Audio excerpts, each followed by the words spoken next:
96.9 FM. Fresh news, smart talk, all day.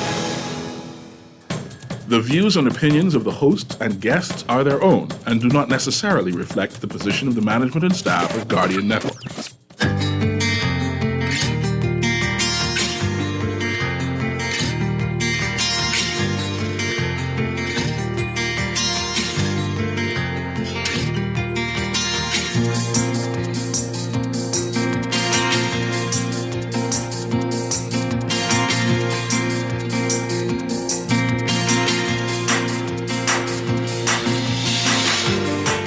Good morning. Shane Gibson to run for PLP chairman. He's going to challenge Fred Mitchell. We'll tell you who else is in that race. Immigration officers accused of selling visitor extensions to tourists. And the F&M hitting out at a purported contract for Leslie Miller for the Road Traffic Department. It's all straight ahead this morning. I'm Dwight Strachan, and this is Morning Blend. It's a new day. Wake up, it's a new day. It's the start of a new way. You know that it's the start of the end of the old way. Revolution. Wake up, it's a new day. Wake up, it's a new day. Good morning again, Bahamas. It is Friday, October 27th, 2023. This is Morning Blend on Guardian Radio 96.9. Again, I'm Dwight Strachan. In a moment, Stephen Hanna will be joining us. Also this morning, October is Audiology Awareness Month. We're going to talk about that and things you need to know about your hearing this morning. Later in business, it's our monthly Morning Brand series. Today we're looking at your brand and community involvement, how important this is and the difference it makes. That's coming straight ahead, but first, it's time for the Overnight, the latest breaking news from while we're sleeping, and the top national and international headlines this morning.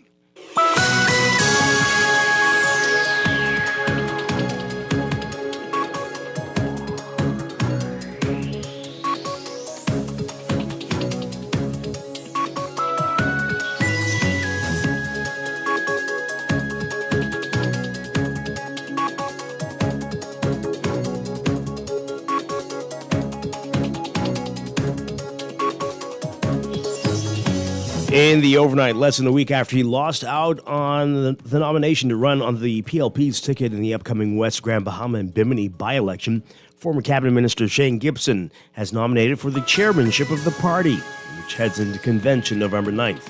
The 62-year-old Gibson will challenge current chairman Fred Mitchell, who is 70 years old, and former PLP Senator Robin Lyons. While he did not offer a comment last night, Gibson confirmed to the NASA Guardian that he nominated for the position. The chairmanship race will be the most closely watched race at the convention, given that the leadership and deputy leadership positions are not being contested. O.B. Roberts confirmed last night that he is running for deputy chairman, but the party did not release any information on who else is contesting the various positions. The PLP races are taking place as the party gears up to do battle with the F&M in West Grand Bahama and Bimini. After the PLP ratified attorney Kingsley Smith to run in the by-election, even after Gibson had insisted he was the people's choice, speculation quickly arose that he would go after the chairmanship. Gibson's decision to do so was not surprising to many. Mitchell in 2019 won the chairmanship over O.B. Wilshcombe. In 2021, both men were re-elected to seats they previously held, Mitchell in Fox Hill and Wilshcombe in West Grand Bahama. A group of immigration officers allegedly sold extensions to foreigners, allowing them to stay and work in the country without the proper processes, following the proper process to do so. That's according to Office of the Prime Minister, Acting Press Secretary Keishla Adderley. She said a ring has been uncovered by officials at the Immigration Department and that the immigration officers were involved in the sale of extensions. They were being paid to secure longer stays for people entering the country as tourists.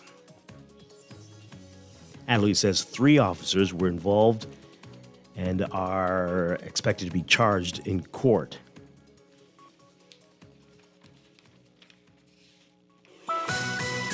A man accused of setting fire to a duplex and an attached shed sentenced to 4 years imprisonment. John Pratt pleaded guilty Thursday to an arson charge in relation to the August 26, 2020 incident when he appeared before Justice Renee McKay. On the day in question, firefighters responded to the blaze on Integrity Road. Off Joe Farrington Road, they met heavy smoke emanating from a wooden shed that was attached to a single-entry stone duplex, and they put out the fire. The duplex received extensive fire damage, and the wooden shed was destroyed. Had the case gone to trial, the prosecutor would have called witnesses who saw a man whom they know as John walking in bushes behind their neighbor's home with a red gas jug in his hand. Witnesses picked out John Pratt, otherwise known as John, from a 12-man photo lineup on September 3rd, 2020. At the time of his arrest, though, Pratt had denied the allegations. And a 27-year-old man accused of stabbing a co-worker at Atlantis Resort remanded to the Department of Correctional Services for a psychiatric report. David Poitier faced charges of causing grievous harm and assault with a deadly weapon when he appeared before Magistrate Algernon Allen Jr. Prosecutors say on October 24th, Poitier stabbed Candace Clark in the back and assaulted Iris Nemore with a knife while at Poseidon Restaurant. Poitier returns to court on November 17th for a fitness to plead hearing. And the F&M accusing the Davis administration of being, quote, wedded to a culture of cronyism and favoritism after it was reported that former PLP Cabinet Minister Leslie Miller was awarded a lease agreement to house the road traffic department at his Summer Winds Plaza. In a statement yesterday, the party said that, quote, given that Mr. Miller continues to be a senior member of the Progressive Liberal Party, and given that he's a former minister and MP, and given that he is the father of a sitting member of Parliament, and given that he reportedly still owes tens of millions of dollars to the Bahamian taxpayer through Resolve, the opposition demands that the full terms of this agreement be published and that the public is assured that the entirety of any income generated through this arrangement goes first to settle the debt that Mr. Miller owes to the Bahamian people. Any other arrangement would be untenable. Well, Miller told the Tribune on Wednesday that there is nothing amiss and that no favors were involved in the awarding of the contract. It's unclear if Miller owes the government any money, though. He sued the government for breach of contract and was at last report trying to reach a settlement with the government. The F&M noted that Miller was awarded a multi-year lease agreement to house the Ministry of Public Service and National Insurance under the Christie administration that was never fulfilled. The party also questioned if Miller was able to secure a tax compliance certificate. The F&M's criticism of the government is reminiscent of the kind it faced under the Minnis administration, though in that matter, Brent Simonet was a cabinet minister at the time. Miller is currently not. In 2018, the Minnis administration tabled a resolution that was eventually passed to rent a portion of the town center mall to house the General Post Office for 5 years. The mall is partly owned by Simonet. The PLP said the agreement was a shameful and naked conflict of interest that stunk to high heaven, but the Minnis administration brushed the criticism off, arguing that everything was done transparently. Overseas, Israeli forces backed by fighter jets and drones carried out a second round of a ground raid into Gaza in as many days and struck targets on the outskirts of Gaza City. The military says it's preparing for a widely expected ground invasion of the Hamas-ruled territory. U.S. warplanes struck targets in eastern Syria as well, that the Pentagon said were linked to Iran's Revolutionary Guard after a string of attacks on American forces, and 2 mysterious objects hit towns in Egypt's Sinai Peninsula. This is adding to the already high tensions fueled by the 3-week-old Gaza war. The Palestinian death toll has soared past 7,000 as Israel has carried out waves of devastating airstrikes in response to a bloody Hamas incursion into southern Israel on October 7th. The Health Ministry in Gaza, which tracks the toll, released a detailed list of names and identification numbers on Thursday. The toll includes more than 2,900 minors and more than 1,500 women. The overall number of deaths far exceed the combined total of all 4 previous wars between Israel and Hamas, estimated at around 4,000.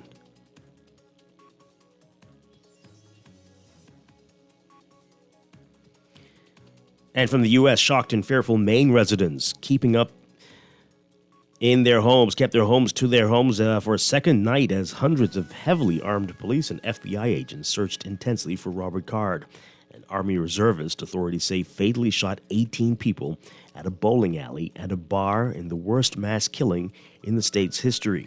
Much of Thursday's search focused on a property belonging to one of Card's relatives in rural Bowdoin, where trucks and vans full of armed agents from the FBI and other agencies eventually surrounded a home there. Card and anyone else inside were repeatedly ordered to surrender, but hours later, after repeated announcements and a search, authorities moved off, and it was unclear whether Card had ever been at the location.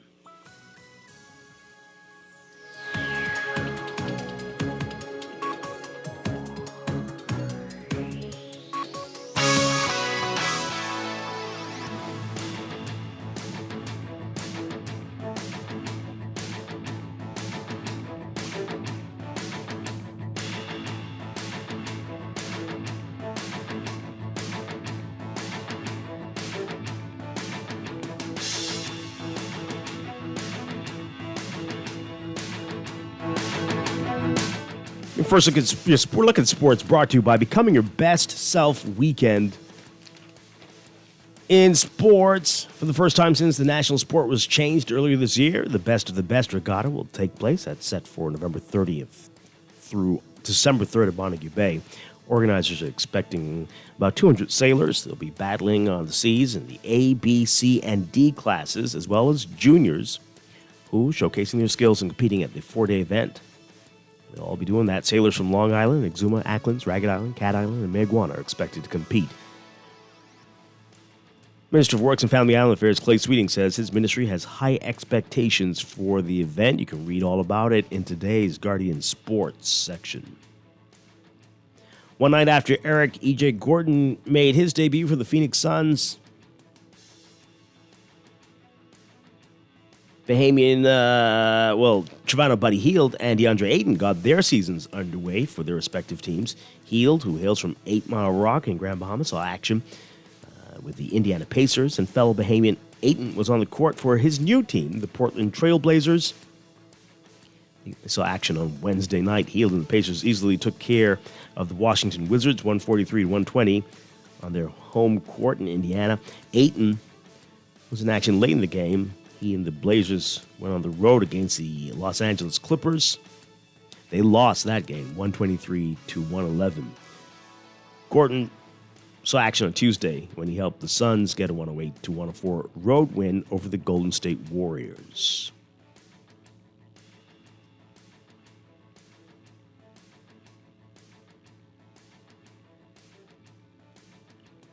In Thursday night football action, Josh Allen and the Buffalo Bills getting off to a fast start and a 24-18 win over the Tampa Bay Buccaneers.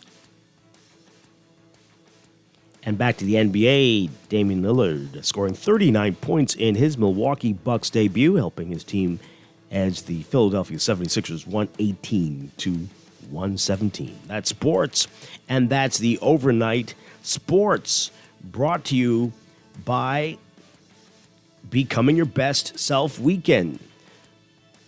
4 amazing sessions, 1 incredible weekend. The conference is filled with personal development, transformation, and worship with Shirley Caesar, Jonathan Nelson, Bishop Henry Fernandez, Harrison Thompson, and many more from November 2nd to November 4th.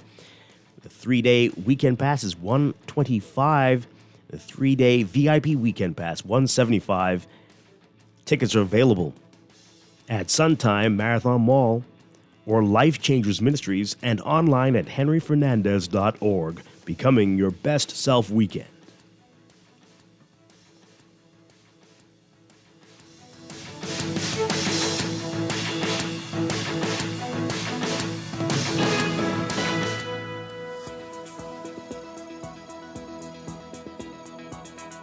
Your first look at weather brought to you by Nescafe Coffee. We've got strong high pressure that remains across the area and continues to promote strong gusty winds along with hazardous marine conditions. And those warnings continue. Small craft operators advised to remain in port, and beachgoers should stay out of the water due to rough surf and dangerous rip currents along Atlantic exposed coastlines. Motorists and pedestrians also along coastal roads, especially the Glass Window Bridge in Eleuthera, should exercise caution due to coastal flooding and sea spray. For all areas today, forecast calls for partly sunny conditions with occasionally cloudy periods, mild and windy with passing isolated showers, becoming variably cloudy, mild and windy with a few isolated showers tonight. Small craft should again remain in port due to large northeasterly swells. Winds northeast to east at 15 to 25 knots with gusts up to gale force. Seas 5 to 8 feet, but up to 12 feet in large northeasterly swells. Currently in Nassau, it's about 79 degrees. We're looking at highs getting up to around 86 Fahrenheit, 30 Celsius. Overnight lows tonight getting down to 73 Fahrenheit, 23 Celsius. That's your first look at weather this morning. We'll have your extended outlook and look at the tropics coming up after traffic in just a bit. Your first look at weather brought to you by Nescafe Coffee. Elevate your coffee experience with Nescafe Gold.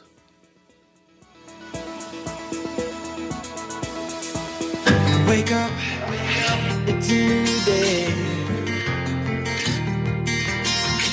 Wake up.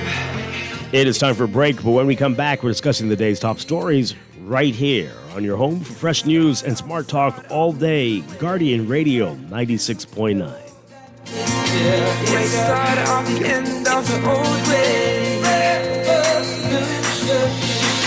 Wake up, it's a new day. Wake up, it's a new day. At Wendy's, we are different. We don't just use beef. It's fresh, never frozen. Our burgers are square because we never cut corners. Served hot off the grill with fresh lettuce, tomatoes, onions, and American cheese. We believe in fast food done right. Always serving fresh, never frozen beef. Order a hot, juicy Dave single, double, or triple. Made with fresh, never frozen beef. Now only at Wendy's. Different inside and out. Wherever you're headed, the Custom Computers Know-How team is standing by to help guide you in the East and the West. We now have 2 convenient locations on Patton Street in Palmdale and our newest store in the Caves Village Shopping Plaza through the Blake Road entrance. Discover the latest products by top international brands and the knowledge you need to unleash tomorrow's technology today. Drop by Custom Computers out east or out west. We're open Saturdays from 10 till 4. Struggling to repay your loan? Let us help you get back on track with payment terms that suits your financial situation and improve your credit score and credit report with the Bahamas Credit Bureau. Inquire about our restructured loans today. Call us at 356-7764.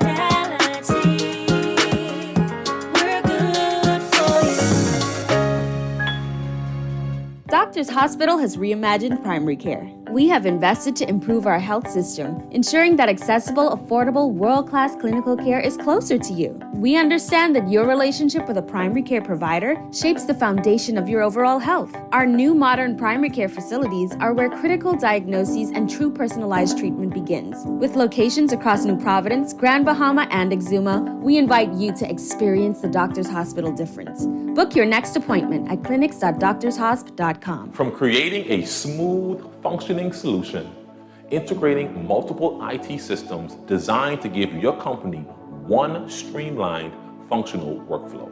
The custom software design and maintenance that optimizes your business operations. Play-Doh Alpha Design has changed the game. Security auditing that ensures we identify any gaps or vulnerabilities in your system to protect your business. Project management with proven processes, tools, and training. Led by a team with the know-how to effectively get the job done, keeping your business up to global standards. Play-Doh Alpha Design. The leaders. Leaders. Leaders. Leaders. The leaders in digital transformation. Contact us today to schedule your free demo at 812-2195. Your child needs nutrients every day. And Enfagrow has DHA and iron, which supports your child's mental development. Enfagrow has components which cow's milk does not contain. Support your toddler's growth and complement their diet with Enfagrow. Let's fuel the wonder. This product is not intended to be a substitute for breast milk. Mental development depends on various factors such as stimulation and adequate nutrition. Commercial cow's milk does not contain DHA but contains calcium and other nutrients. Win a vacation for two to Sandals Resort in Jamaica using your RBC Visa credit card in the RBC Gift Yourself the Ultimate Getaway promotion. Just spend $1,500 or local equivalent. Promotion ends on December 18, 2023. Visit rbcultimategetaway.com for more details. This is Guardian Radio 96.9 FM, Nassau, Bahamas. Wake up, it's a new day. Wake up, it's a new day. It's the start of a new way. You know that it's the start of the end of the old way. Wake up, it's a new day. Wake up, it's a new day.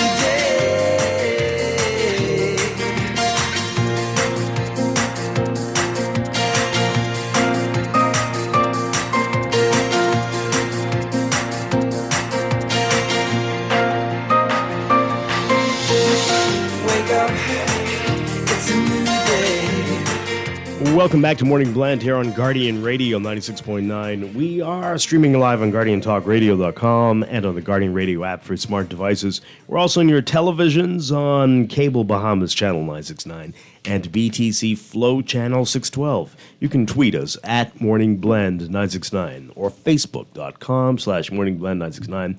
Text us on the Guardian Radio text line powered by BTC 422-4796. Standard text rates apply. Once again, I'm Dwight Strachan. Joining me now, Stephen Hanna. Stephen Hanna, good morning. Hey, what's up? Great to have you with us. We appreciate your enthusiasm, as always. As always. My goodness. All right, coming up this morning, it is October, and it seems like everything is in October. Do we know that there are 12 months? There are 11 others, but anyway, it's also Audiology Awareness Month. And we're going to be talking about audiology and your hearing and what you need to keep in mind to preserve that as long as possible. I think it's Air Traffic Safety Month as well. It's Youth Month, Blindness Awareness Month, Geriatric Month. I don't know if they call it that. It's Breast Cancer Awareness Month. It's everything. But that's fantastic. And then later in business, it's our monthly morning brand series. Today we're talking about your brand and community involvement, the importance of that. And if you're not in it, what does that say about you? That's coming up this morning in business. But right now, let's get into what else is in the news.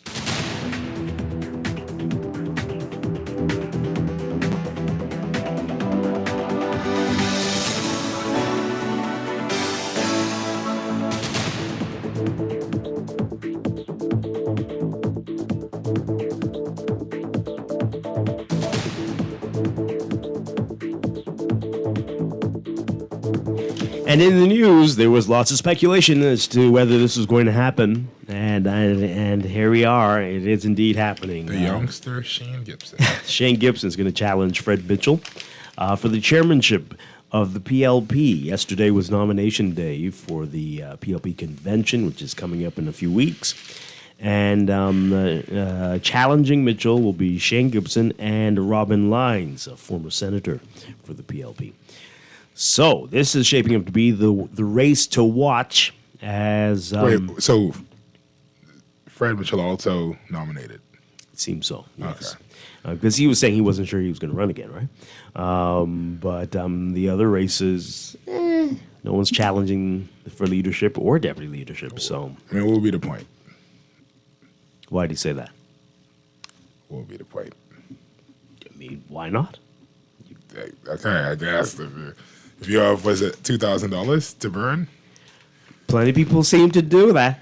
have that. So, hey. But let's look at this. Arcadia Dame's writing about it. So less than a week after he lost out on the nomination to run on the PLP's ticket in the upcoming West Grand Bahama and Bimini by-election, former Cabinet Minister Shane Gibson has nominated for the chairmanship of the party, which heads into convention November 9th. The 62-year-old Gibson will challenge current chairman Fred Mitchell, who's 70, and also former PLP Senator Robin Lyons, who's 40. She's thrown her hat in the race. While he did not offer a comment last night, Gibson confirmed to the Nassau Guardian that he nominated for the position. The chairmanship race will be the most closely watched race at the convention, given that the leadership and deputy leadership positions are not being contested. Obie Roberts confirmed that he is running for deputy chairman, but the party did not release any information on who else is contesting the various positions. All right, so let's get your views on it. What do you make of this? Many people speculated this was going to happen, and what difference would this make? No, this would make a difference because Shane Gibson doesn't have a podcast. Not yet. He won't. How do you know? Because that podcast has nothing to do with. Voice notes. The daily voice note. It's produced better than some shows. Radio shows? Yes, some radio and television shows. It sounds pretty good. Maybe even the F&M chairman, Dwayne Sands, is doing it once in a while, not as frequently. Consistency is key. Yeah. All right, we're talking about consistency. So maybe Fred Mitchell has set the bar now. Audio quality. Mm-hmm. The only thing it's missing is a theme song. And he has a catchphrase. I think it really. He has a catchphrase. And that has nothing to do with the chairmanship. He decided to do that by himself. Maybe he set the bar, and now others will follow suit. I don't know if they got the juice. Okay, but that's what you're concerned about? That's the only thing? That there will be a daily voice note? Because you have to think about it in terms of what it is. The chairmanship is not the same thing as him being an MP or a minister, all right? Will whoever else is challenging to be the chairman of the party be able to constantly put out stuff for the public? Because they won't be an MP or a cabinet minister. They should be able to do a whole lot more. I've never seen it happen before, though. Okay, so why do you think that it won't? Now someone has started it, and they might take it up. But that's the least of the concerns, I'm sure. No, because it's all about perception within and without the party. The point of the chairman is to rally the troops internally, but also to put up a brave face externally, right? And I don't know if necessarily we will hear from people go to the Fred Mitchell podcast for stories versus just going to him for an occasional rumor. You're focusing on the wrong thing. I'm just thinking of the benefit. Okay, a lot of people get annoyed when we play them on the air. So I don't know if people get annoyed when we that truly is the lowest common. The lowest hanging fruit there. That is not important in the being a chairman of a political party. And yet, no one. And that's the reason why the other fringe parties have been able to rise to some prominence. That what? Yeah, that their live stream is what's keeping them alive. But anyway, okay, with whom? With their followers. Okay, right. Yes. So let's get your views on it, folks. What do you think of this, though? 323-6232, 325-4316, 325-4259. Call us toll free, 242-300-5720. Plenty of people after Shane Gibson didn't get that nomination, we're saying this to say, hey, he needs to run for chairman to show Fred Mitchell something. But also because he's got the rallying skills, he can organize, he can get things going. That's what people were saying. Is it accurate, or has Fred Mitchell been at the helm of this ship and steered it as far as it is now? I don't know if revenge is always the best motivator for these things, but okay. Well, I'll show him. I think that's why we have a lot of what we have in this country. That's why we have what we have in this country. Revenge. It's like, revenge. It's like, I wish I had, a place that sold appliances and equipment. And What? No, No don't one worry knows about what you're it. talking about, Steve. Give us a tweet us at morningblend969 or facebook.com/morningblend969. Text us 422-4796. Let's hear what you have to say about this today. Again, call in and share your views. Let's take this call. Good morning, caller. You're on the air. Good morning, Blend. Hi, good morning. The best news I've heard so far for the day. Oh, yeah? Yeah, no, the reason being is I can approach Shane Gibson like I have before, and he responds to me at the same level that I approach him on. I can't do that to Mr. Mitchell. Why? Have you tried? He seems to be waiting for something to come out of my mouth that's going to frighten him. He appears on... Well, he doesn't anyway. He will come on your show, but he's not taking any calls. Well, That's not a people's person. You sure? Well, has he ever taken any calls? I mean, I don't blame him. Some of the calls we get are really outrageous. But you're supposed to man up. But he's one of the most accessible. Because that's look. There's fraud in every election. I mean, we're terrified to take some of the calls, not just. Well, I know. But the chairman should be able to swing. He should be a swing trader, what? Not a rock in a hard place. But he's one of the most accessible MPs and ministers. I mean, what do you mean? It's just that phone calls on an interview?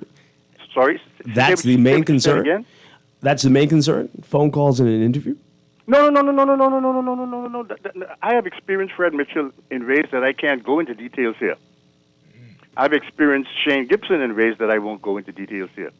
And he's more positive-minded. He is more acceptance and listening to you. I mean, Fred will pretend as though he's listening to you, but he's I don't not. think that's fair. I don't know. That's just my opinion. Look, I live in Fox Hill. Okay. I should know a little something about it, but I might just even vote PLP this time. If the chairman changes? Just because the chairman has changed. But then you'd still be voting for Fred. Well, it doesn't matter, but we have a chairman that could steer things in a different direction. This is very bizarre. Okay. Thank you much. Thank you. Wow. Oh, boy. Okay. 323-6232. 325-4316. 325-4259. 242-300-5720. All right. This person says here, plenty Fred Mitchell love on the show this morning. What? Okay. We said he was accessible and that he... Oh, they mean me. What? They probably mean me and my support of his podcast. But he's weird. It's well But he's produced, very man. weird. Okay. All right. So Robin Lyons, former senator. I will also. She is seeking to be just the second second woman to hold the Robin Lyons is a chair woman. post. Yes. Okay. I don't know why. I heard Robert. I know. I misheard But it. something's wrong. Maybe when the doctor comes to talk about audiology, you will need to have a special session with No, her. I misheard it. And so. It's right there on the I wasn't on front the page there. And Robin Lyons, I like Robin Lyons. She's great interview, well spoken. And what does the chairman do though? Really, is it the leader of the party or the chairman who makes decisions? Sometimes we've seen this before, especially when they're in opposition, that. Or when they're in government, actually, it's worse. When the chairperson will say some things like, this doesn't seem like something that, especially when they're not in the cabinet, Right. that the chairperson of the come party before should them. be saying, right? Right. Why are you speaking on this? You don't seem to have that. Well, it's unusual right now. Sometimes we're confused. We don't know whether the current chairman Which hat he's is wearing. right. Is he speaking as an MP, as a cabinet minister, as a chairman? What's happening here? Is this the view of the party, the view of the government? And then should the chairman should defend the party, not necessarily the government. And it's difficult to separate those two things. You know what I mean? So it's one thing, like if somebody accuses a member of government of doing something, they should be, we're going to defend our party and the person in our party. But for you to be talking explicitly on government policy it's like, okay, this feels like different things are conflicted. You know what I'm saying? Like, Yes. where does one line end, and where does the other one start? And there have been lots of questions about whether Fred Mitchell should be holding all three of these positions at the same time, right? Well, what do you make of that, folks? Let's get your views on that as well. Let's take this call. Good morning, caller. You're on the air. And good morning to your co-host. Good morning. Good morning. Yes, in reference to Ms. Lyons, I'm happy to see that she's thrown her hat into the ring for the race of chairman, because she's been, working very, very hard in the party, especially during the time in opposition, as far as assisting the chairman with, I think she's first by going around organizing the branches, rebuilding the branches in the different constituencies. Mm-hmm.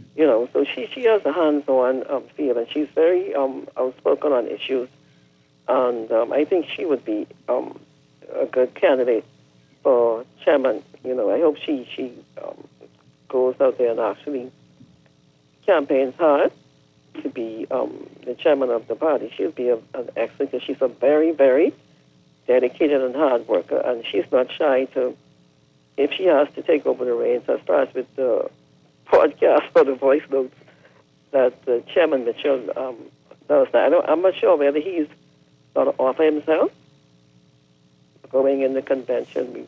I'm not sure about that. No, yeah, he is. He is, but she would be a good challenge to him. As far as with Mr. Gibson, if he wants to throw in his hat, it's fine, but I'm not going to let anyone forget and let Ms. Lyons be under the radar, because she was, like I said, when the party was at its lowest point, in opposition, she was along with Mr. Mitchell and others, but she was very hard hands on building those branches back, and that's one of the key roles of the chairman, to make sure, do the outreach, organize with the branches and the other branch executives to formulate the branches and its policies. I just want to say that, but you all have a safe weekend. You too. Thank you very much. Appreciate it. All right. A couple more messages on this. This person says here, how do I listen to this podcast? I mean, are you talking about the voice notes? Are you calling that a podcast? I mean, that's a bit of a reach. I don't know. And if you are attached to just like any one of these giant political WhatsApp groups, sometimes I'll go in my phone, right, and go inside the actual audio app, and they'll just be like, what are all of these different things? And it'll be like, I'll just have tons of Fred Mitchell voice notes inside my phone, because it automatically downloads audio clips. And it's like, if I play my phone on random, just randomly, it's Thursday, blah, blah, blah, blah, blah, blah, blah. I was like, I was listening to Lil Wayne. What just happened? Like, so you've got to change the setting on your phone. Subscribe to the change the setting podcast on your phone. All right. Yeah. I guess some of the groups, some of us get it directly. Hey, and we. Often they're very interesting. We play them here on the show, and on the news. So they get around. They get around. They certainly do. This one says here, I agree with the first caller. Fred Mitchell never takes calls on talk shows. What is that? What's the big deal? What's the big deal? And often, again, the callers will throw us off track. We don't have much time. But you can always reach him. If you really want to talk to him, you can always reach him. Okay. I don't know if I would take calls either. And then, they say Shane Gibson's more down to earth. I mean, I'm going to be honest, most people who are seated anything don't take calls. And I say shouldn't, right? Because like it will, if for example, we had a random, let's say the Vice President of the United States came in to talk. Remember that time when you had Fauci on? Mm-hmm. Did we take calls? No. Right. But I mean, because I didn't want to. No, but I'm saying there's a reason for that, because like that would have 100%, the first 10 people would have been saying. Right. At the time, remember, everyone was like, oh you're wrong, blah, blah, blah, blah, blah. Like, it would have been horrible. It would have been a disaster. Now, here's the thing.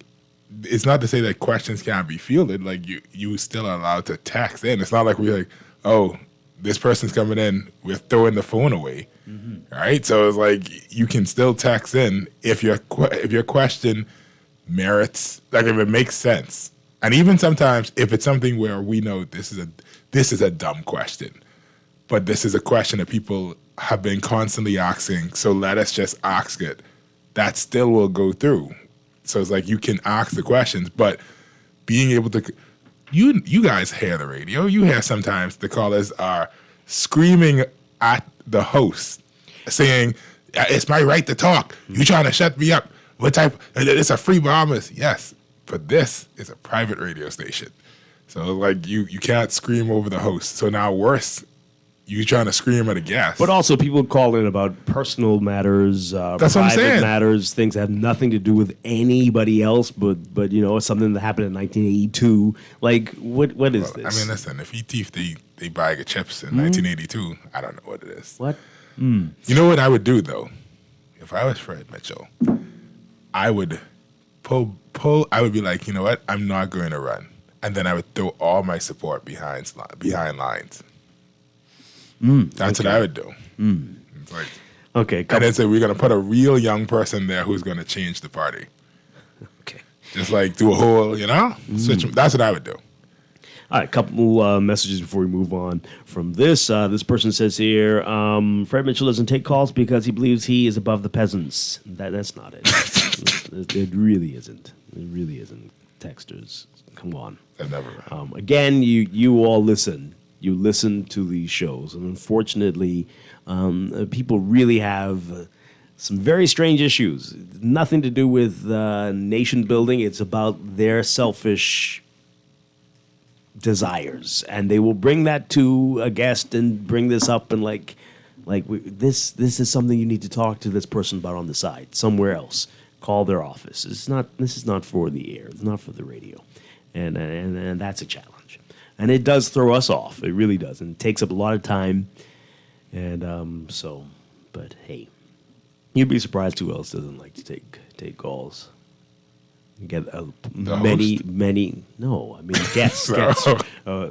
Many requests from guests. It's. Yeah, sometimes, but because of hearing how it sounds when persons call in and the type of questions they ask, there are persons who sometimes pay to come on the show to talk about. I mean, I'm saying like a client. There we go. Here's a service or whatever, right? And they're like, okay. Do you have to take calls? Like that's a question. Anyway, this text says here, Robin Lines would be refreshing for the PLP, but these guys, the PLP and the FNM, don't like to put strong women in positions of power. Women in politics in the Bahamas must know their role. Oh boy, it's a token position. Look pretty and smile, but we'll see. Oh, is that how it is? Is that how it really goes? That's very sad. Let's take this call. Good morning, caller. You're on the air. Dwight, morning, Stephen. Hi. Morning. I too share the sentiment that it would be a very refreshing move to see Senator Robin Lines, who has significantly contributed to the political landscape in terms of her knowledge, in terms of her tenacity, in terms of answering some of the fiercest questions. She doesn't back down. That's when you have that knowledge. And to see her even succeed, if there is a succession plan in the PLP where these persons who are vying for these positions are quite knowledgeable, and especially if they have been under the wing or the tutelage of the person who is going to remit that office, because eventually, let's be quite honest here.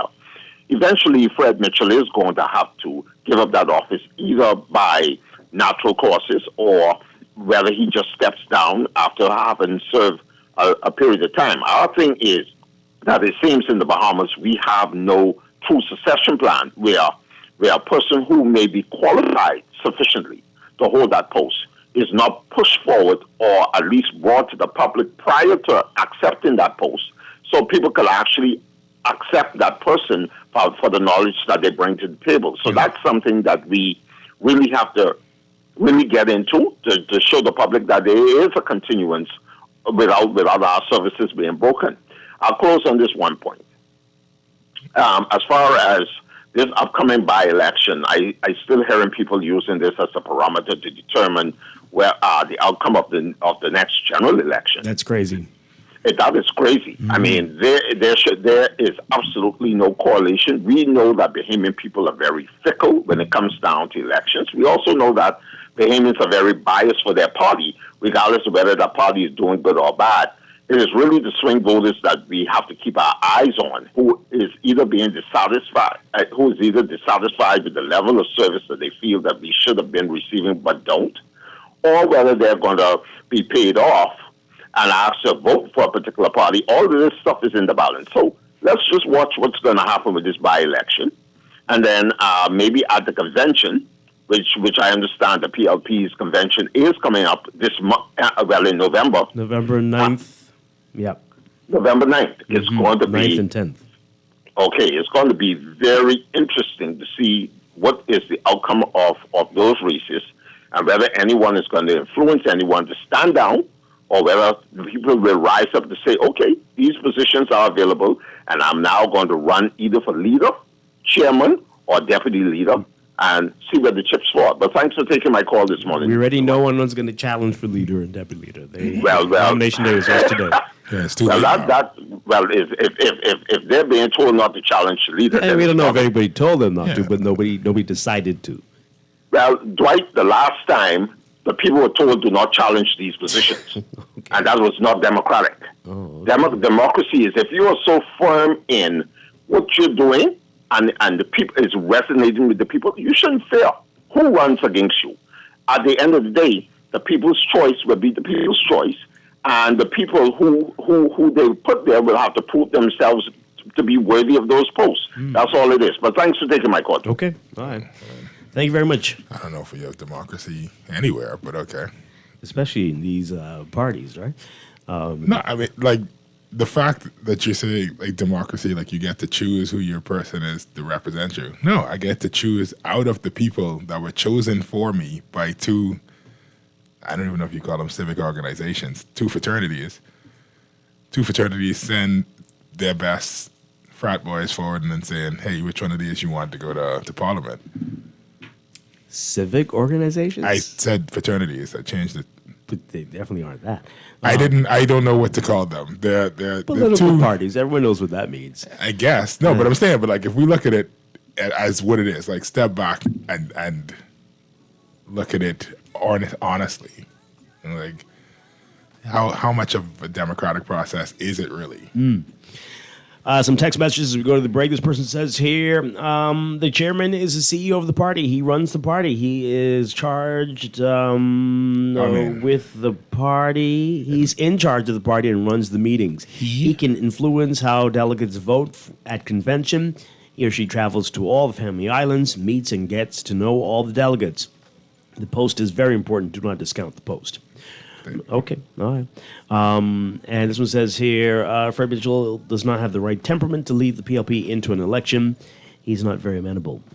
Okay, well, Wasn't he the chairman before? I mean, like, did he lead them into this one, or was that a different chairman? You mean, well, for this election, yes. Yeah. Yes, he was, you're right. So you're That's what I'm wrong saying. about that, Dexter. Right, so.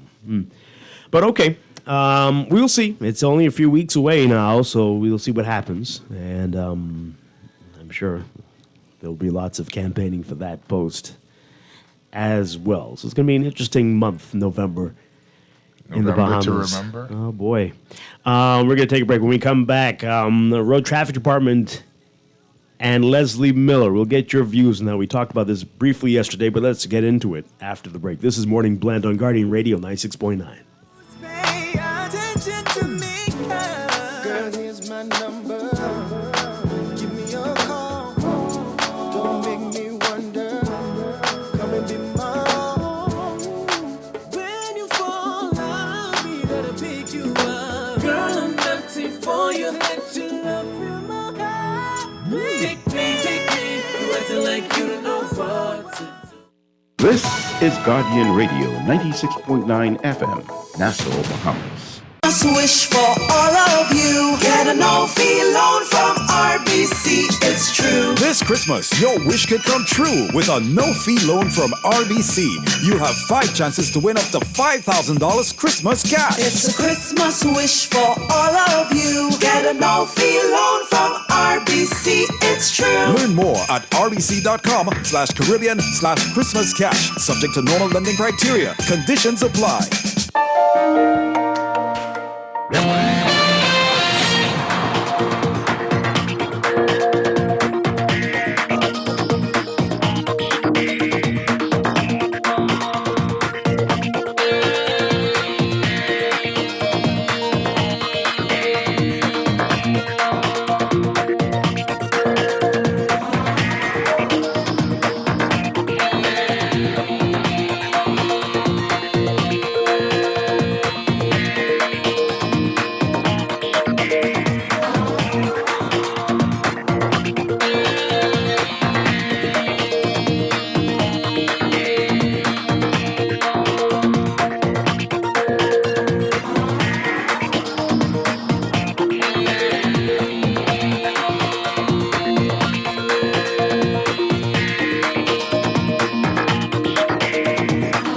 7:43, time for your first look at traffic for the morning, brought to you by RBC. Start your home journey with an RBC mortgage today. A reminder that the weather conditions are causing issues for coastal roads. We're expecting coastal flooding, overtopping waves, sea spray, and that can be a challenge for motorists and pedestrians. So keep that in mind if you are driving along coastal roads. In real-time traffic this morning, as usual, Milo Butler Highway got some heavy traffic, but I'm not looking as bad as it normally does. Just as you approach Harold Pond, if you're heading northbound, you'll see that heavy traffic in front of you on the way to the roundabout with Tonic Williams Darling Highway. Over on Glasson Road, similar story, about midway between Fire Trail and the roundabout with JFK Drive, where you see that traffic in front of you heading northbound. Traffic is backed up a bit approaching the roundabout with, if you're coming on the JFK side, both eastbound and westbound. Elsewhere, Blue Hill Road, busy for you just north of Soldier Road, northbound, and East Street as well, near the Soldier Road intersection and north of that area, heading toward East-West Highway. And Marathon Road seeing some heavy traffic this morning northbound, and Soldier Road as well, northbound on the way to Bernard, Wolf, and Village Road, the intersection there. That's what we're looking at right now. That's your morning blend traffic brought to you by RBC. Visit rbc.com/take 60 seconds to connect with RBC today.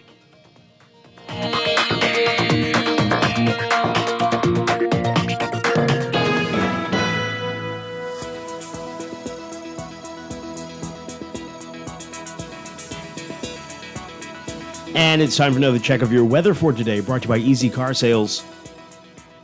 We've got a lot going on weather-wise. We've got strong high pressure that remains across the islands and continues to promote strong gusty winds along with hazardous marine conditions. And as a result, we've got a number of warnings. Small craft operators should remain in port, and beachgoers should stay out of the water due to rough surf and dangerous rip currents along Atlantic-exposed coastlines. For all areas today, forecast calls for partly sunny conditions with occasionally cloudy periods, mild and windy with passing isolated showers, becoming variably cloudy, mild and windy with a few isolated showers at night. Again, small craft operators should remain in port due to large northeasterly swells. Temperatures today, we're expecting highs near 86 Fahrenheit, 30 Celsius. Overnight lows tonight getting down to 73 Fahrenheit, 23 Celsius.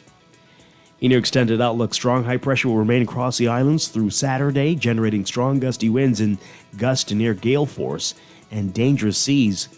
On Sunday, a low-pressure disturbance is expected to move over the southeastern Bahamas, and that's going to produce showers and thunderstorms over much of the islands. So, for Saturday, tomorrow, variably cloudy and breezy with a few isolated passing showers. Sunday, partly cloudy to cloudy with widely scattered showers and isolated thunderstorms.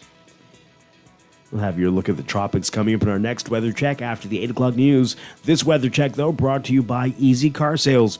With the cost of gas today, it's time to go green. Drive an electric vehicle from Easy Car Sales. Save big on fuel and maintenance costs. Take a spin and find out how to dump the pump at easy242.com.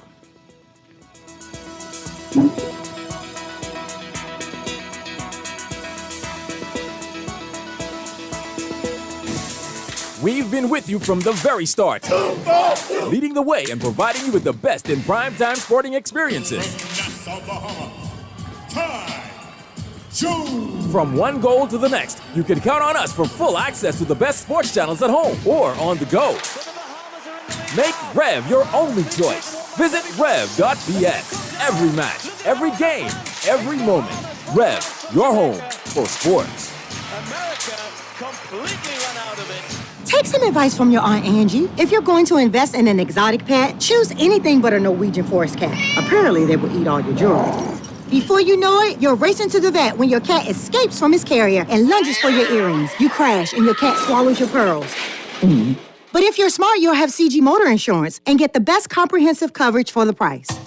Get the best comprehensive coverage for the price. CG Atlantic Insurance Agents and Brokers. Good like that. All benefits are subject to policy provisions, including eligibility at the time of service. It's been 35 years since Custom Computers was founded, and we'd like to celebrate that milestone by thanking you, our clients and customers. You've inspired 35 years of expert service and support, partnering with the world's leading brands like HP, Apple, and Microsoft. We take pride in setting the bar for what you expect and deserve from a homegrown Bahamian business. We're here to serve you when you need us, so call 396-1101. Custom Computers, raising the standard since 1987. Join Bishop Henry Fernandez, Shirley Caesar, and Jonathan Nelson for the Becoming My Best Self Conference on November 2nd to the 4th at the Baha Mar Hotel. You do not want to miss these 3 days of anointed music, worship, and the Word. Get your tickets now. For one price, you can worship with Shirley Caesar and Jonathan Nelson and participate in every session for the entire weekend. Register now at henryfernandez.org or purchase your tickets at Suntime Marathon Mall, the Galleria entrance. Contact 242-601-2012 for more info. Seats are limited. It's time to level up at the Becoming Your Best Self Conference. Meet us there. Your child needs nutrients every day. Enfagrow has DHA and iron, which supports your child's mental development. Enfagrow has components which cow's milk does not contain. Support your toddler's growth and complement their diet with Enfagrow. Let's fuel the wonder. This product is not intended to be a substitute for breast milk. Mental development depends on various factors such as stimulation and adequate nutrition. Commercial cow's milk does not contain DHA but contains calcium and other nutrients. There's a new electric vehicle in town, the Jack brand of SUVs, trucks, sedans, and commercial vans, available only at Easy Car Sales, home of the fully electric vehicle. For a powerful, smooth ride at a fraction of the cost to drive, leave the pump behind and hit the road with Jack. Visit easy242.com to see our brand new Jack models and drop into Easy Car Sales for a test drive. It'll have you singing. Hit the road with Jack, and don't you pump gas no more. As we continue to celebrate 50 years of independence, there is no better way to reflect on where we came from than to reconnect with the Family Islands. Visit BahamasResidence.com and take advantage of the 2 fly free from Nassau deal. Make your next trip to the Family Islands more affordable. If you're planning family beach days in Eleuthera, taking the plunge in Andrus's many blue holes, spoon fishing with the guys in Acklands, or simply rejuvenating with Cat Island's bush medicine. With the 2 fly free from Nassau promotion, there's no better time than now to visit the Family Islands. So explore the Exuma Keys, plan a retreat to Abaco, take the kids to historical San Salvador, escape to Long Island for a quick girls trip, lay low in Bimini, or enjoy a romantic trip to Bar Island. There is an island waiting just for you. Fly free from Nassau to your choice of 10 islands and 35 participating hotels. Book your trip today. Visit BahamasResidence.com for details and begin your Family Islands getaway. At Kalina, we want to be a part of your journey. Come, share your dreams and goals with us. Whether you're getting married, planning for that new home, switching careers, counting down to retirement, or simply wanting more comfort for life, we are here to listen. Let's plan for tomorrow, today. No pressure, just a chat between friends. Visit Kalina.com and connect with an agent today. We are waiting to hear your story. This is Guardian Radio 96.9 FM, Nassau, Bahamas.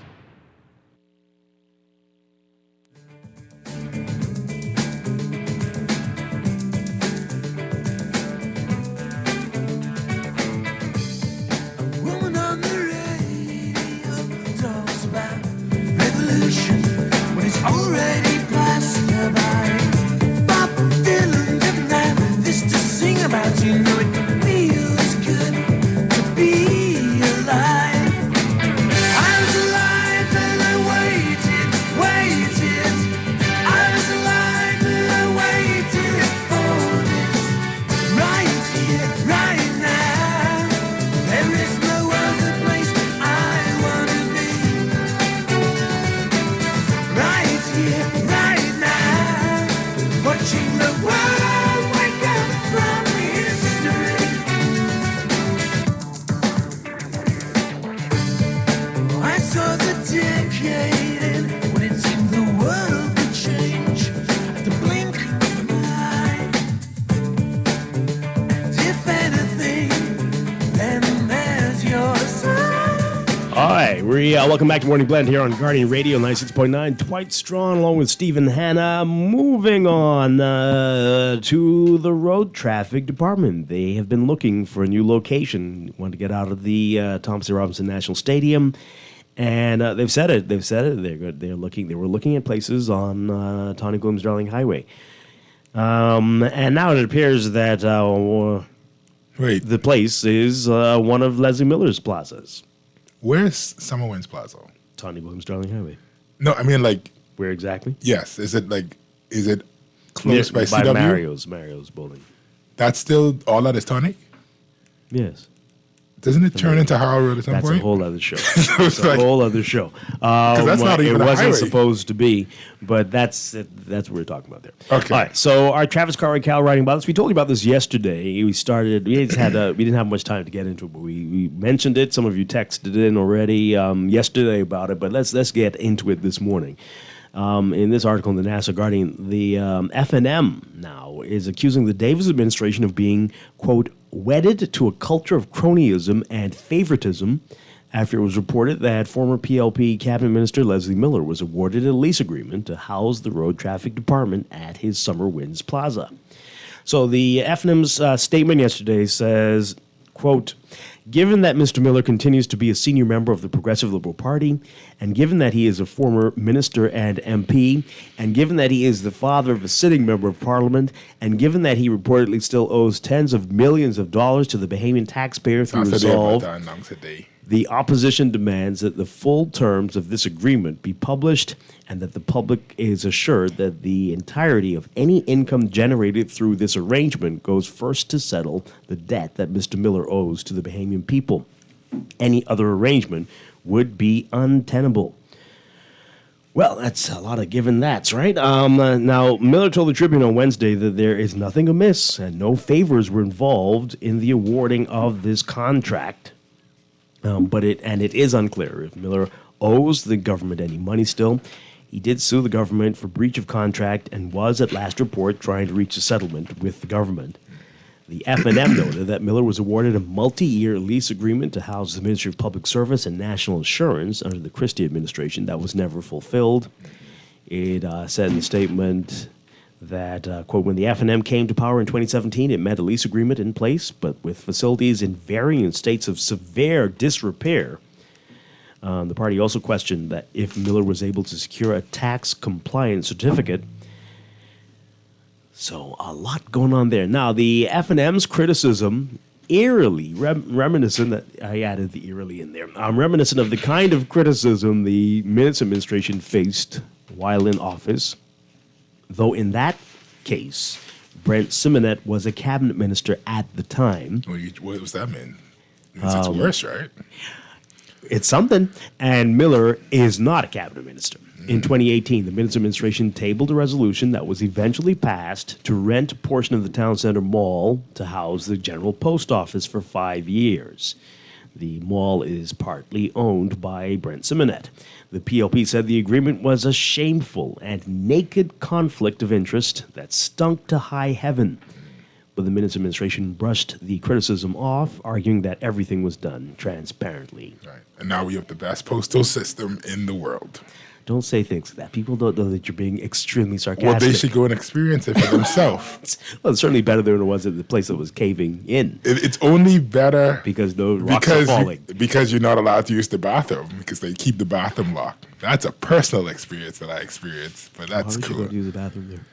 I can't. So I should urinate outside? No. I mean, you went into that mall to use the bathroom? Yes, because I was walking along that way, and they have a public bathroom. It's a government building for all intent and purposes.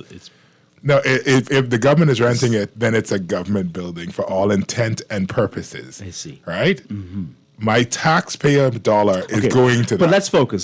So This have is ridiculous, issues that Dwight.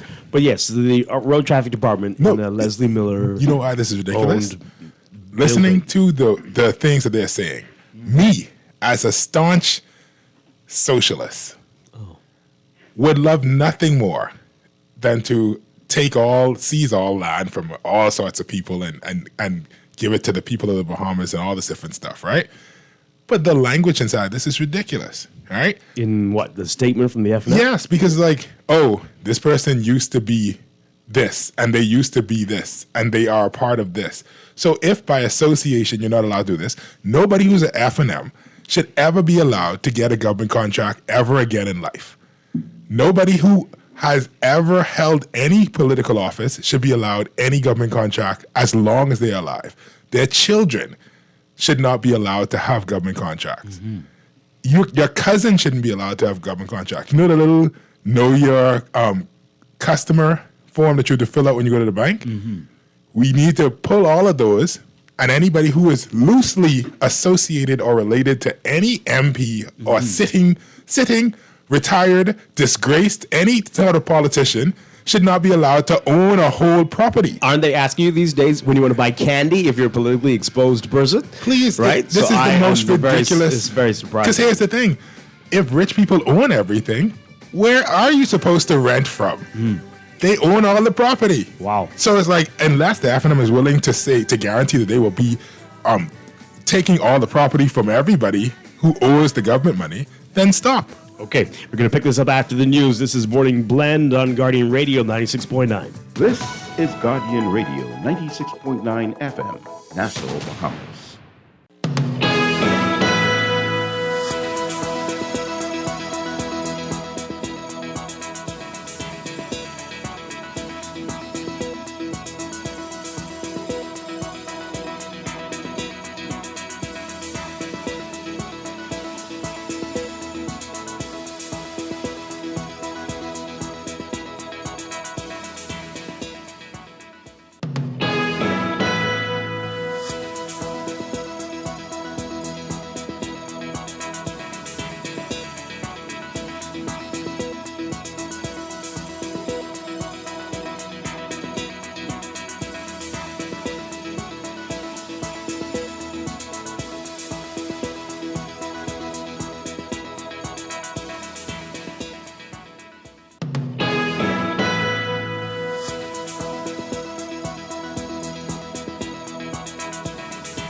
Welcome back to Morning Blend here on Guardian Radio 96.9. We are streaming live on GuardianTalkRadio.com and on the Guardian Radio app for smart devices. We're also on your televisions on Cable Bahamas Channel 969 and BTC Flow Channel 612. You can tweet us at MorningBlend969 or Facebook.com/MorningBlend969. Text us 422-4796.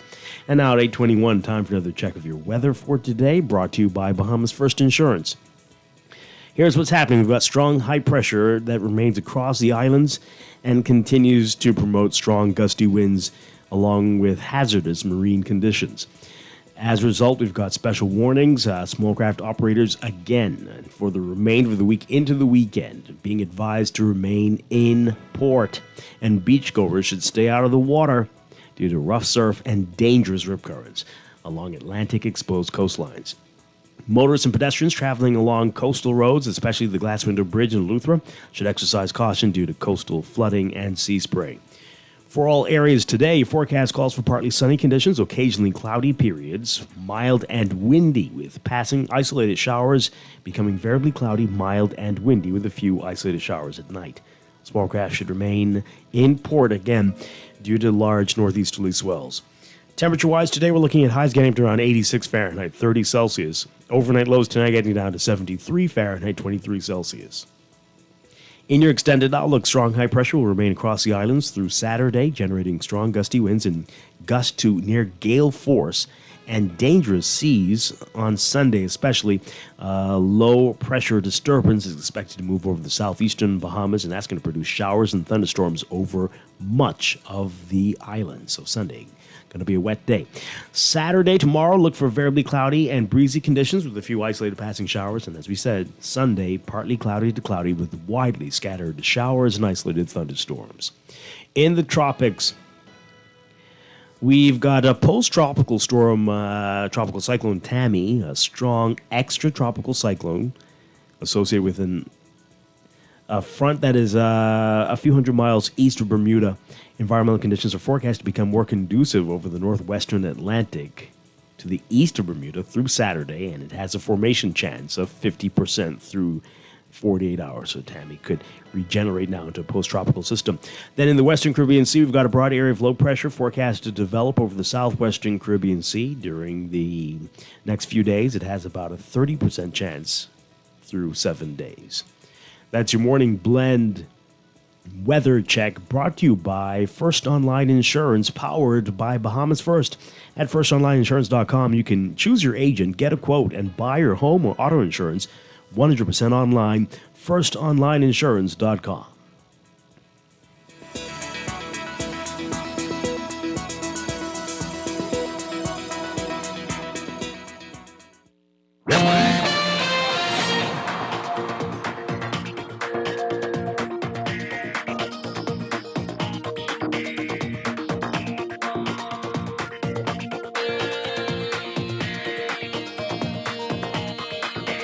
And it's time for another check of your traffic brought to you by RBC.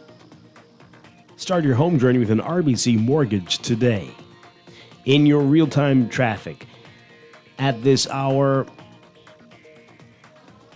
we're seeing Blue Hill Road with some heavy traffic at various spots just north of Soldier Road on the way to, as you approach the roundabout with Independence Drive. And further up southbound as you come off Robinson Road on Blue Hill Road. Over on Tawny Williams Darling Highway, as you approach the roundabout with Milo Butler Highway, you're going to see some heavy traffic there, but looking good on the Milo Butler side. I think some schools are closed for midterm. And so we're seeing lighter traffic this morning. For West Bay Street, though, it's busy as you approach downtown. As you get near Nassau Street eastbound, you can see some heavy traffic there. Otherwise, not looking so bad this morning. Keep in mind the warning about traveling along coastal roadways, as we're expecting sea spray and overtopping waves as a result of the hazardous weather conditions we're going to see throughout the weekend. That is your morning blend weather check brought to you by RBC. Visit rbc.com/take 60 seconds to connect with RBC today.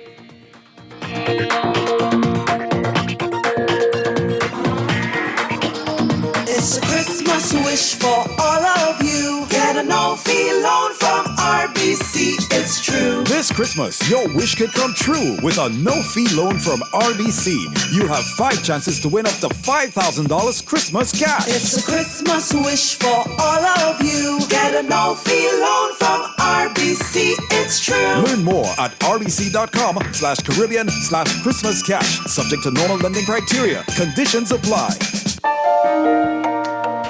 Recording in progress.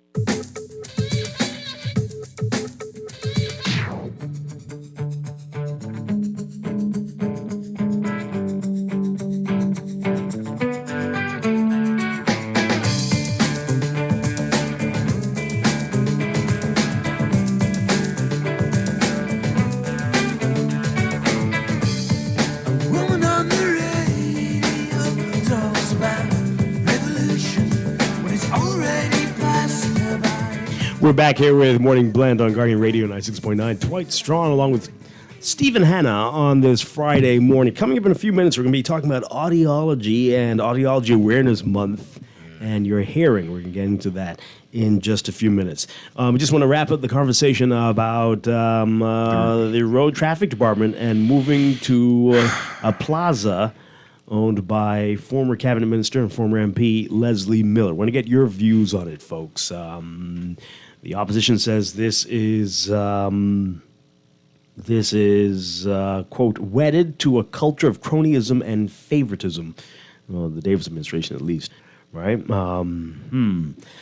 Sounds familiar, right? It's just the same old things over and over and over again. It's just like we're on repeat. What's going on? Anyway, let's get your views really quickly. 323-6232. 325-4316. 325-4259. Toll free 242-300-5720. Text us 422-4796. Okay, let's get your text messages in. This person says here, rank cronyism is his obligations to the government have not been fully paid. Has he not? Oh, my. Okay. Yeah. Boy. Sure. What happened, right? I can't read the rest. This person says the PLP and the FNM were renting out their personal space to each other's parties. That is nothing new. Whoever the government is in power, it will be the same thing. You see the next post office come out of the town center mall. No government could talk about this kind of action. Tell Pintard and the FNM to sit down.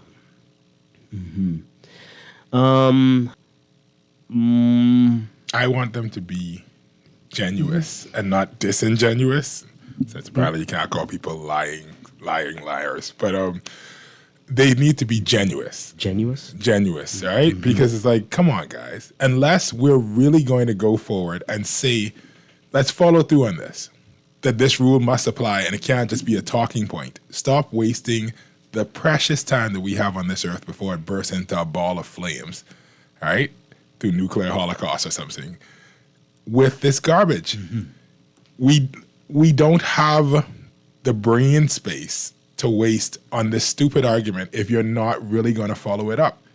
You have to follow it up. And the problem is, both parties have people who own a bunch of property, who are super rich, and who benefit from government contracts. And that's people who are either sitting presently on both sides, or people who are used to sit and now don't sit but still have party influence. You got to make up your mind. Because if you're saying this, that means that every contract that Brent Simonette has presently needs to be revoked. And the country would stop. The country would stop immediately. Brent Simonette owns half the country.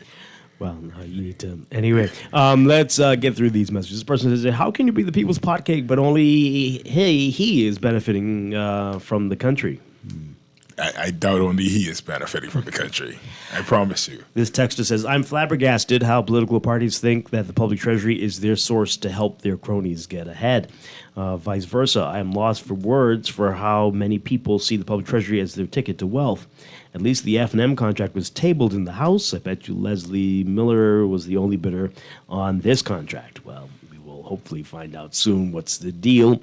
This one says here, that location is bad. People will die exiting that location because of the way the entrance is designed. And they're questioning about whether he still owes the millions that the FNM brought up. He's a senior member of the PLP. This is worse than Brent Simonette in the mall. These guys stay rich because of their gifts given to them all their lives. I was with them up until the end. Up until then they said when it's worse, because it's not worse. Just the same level of bad.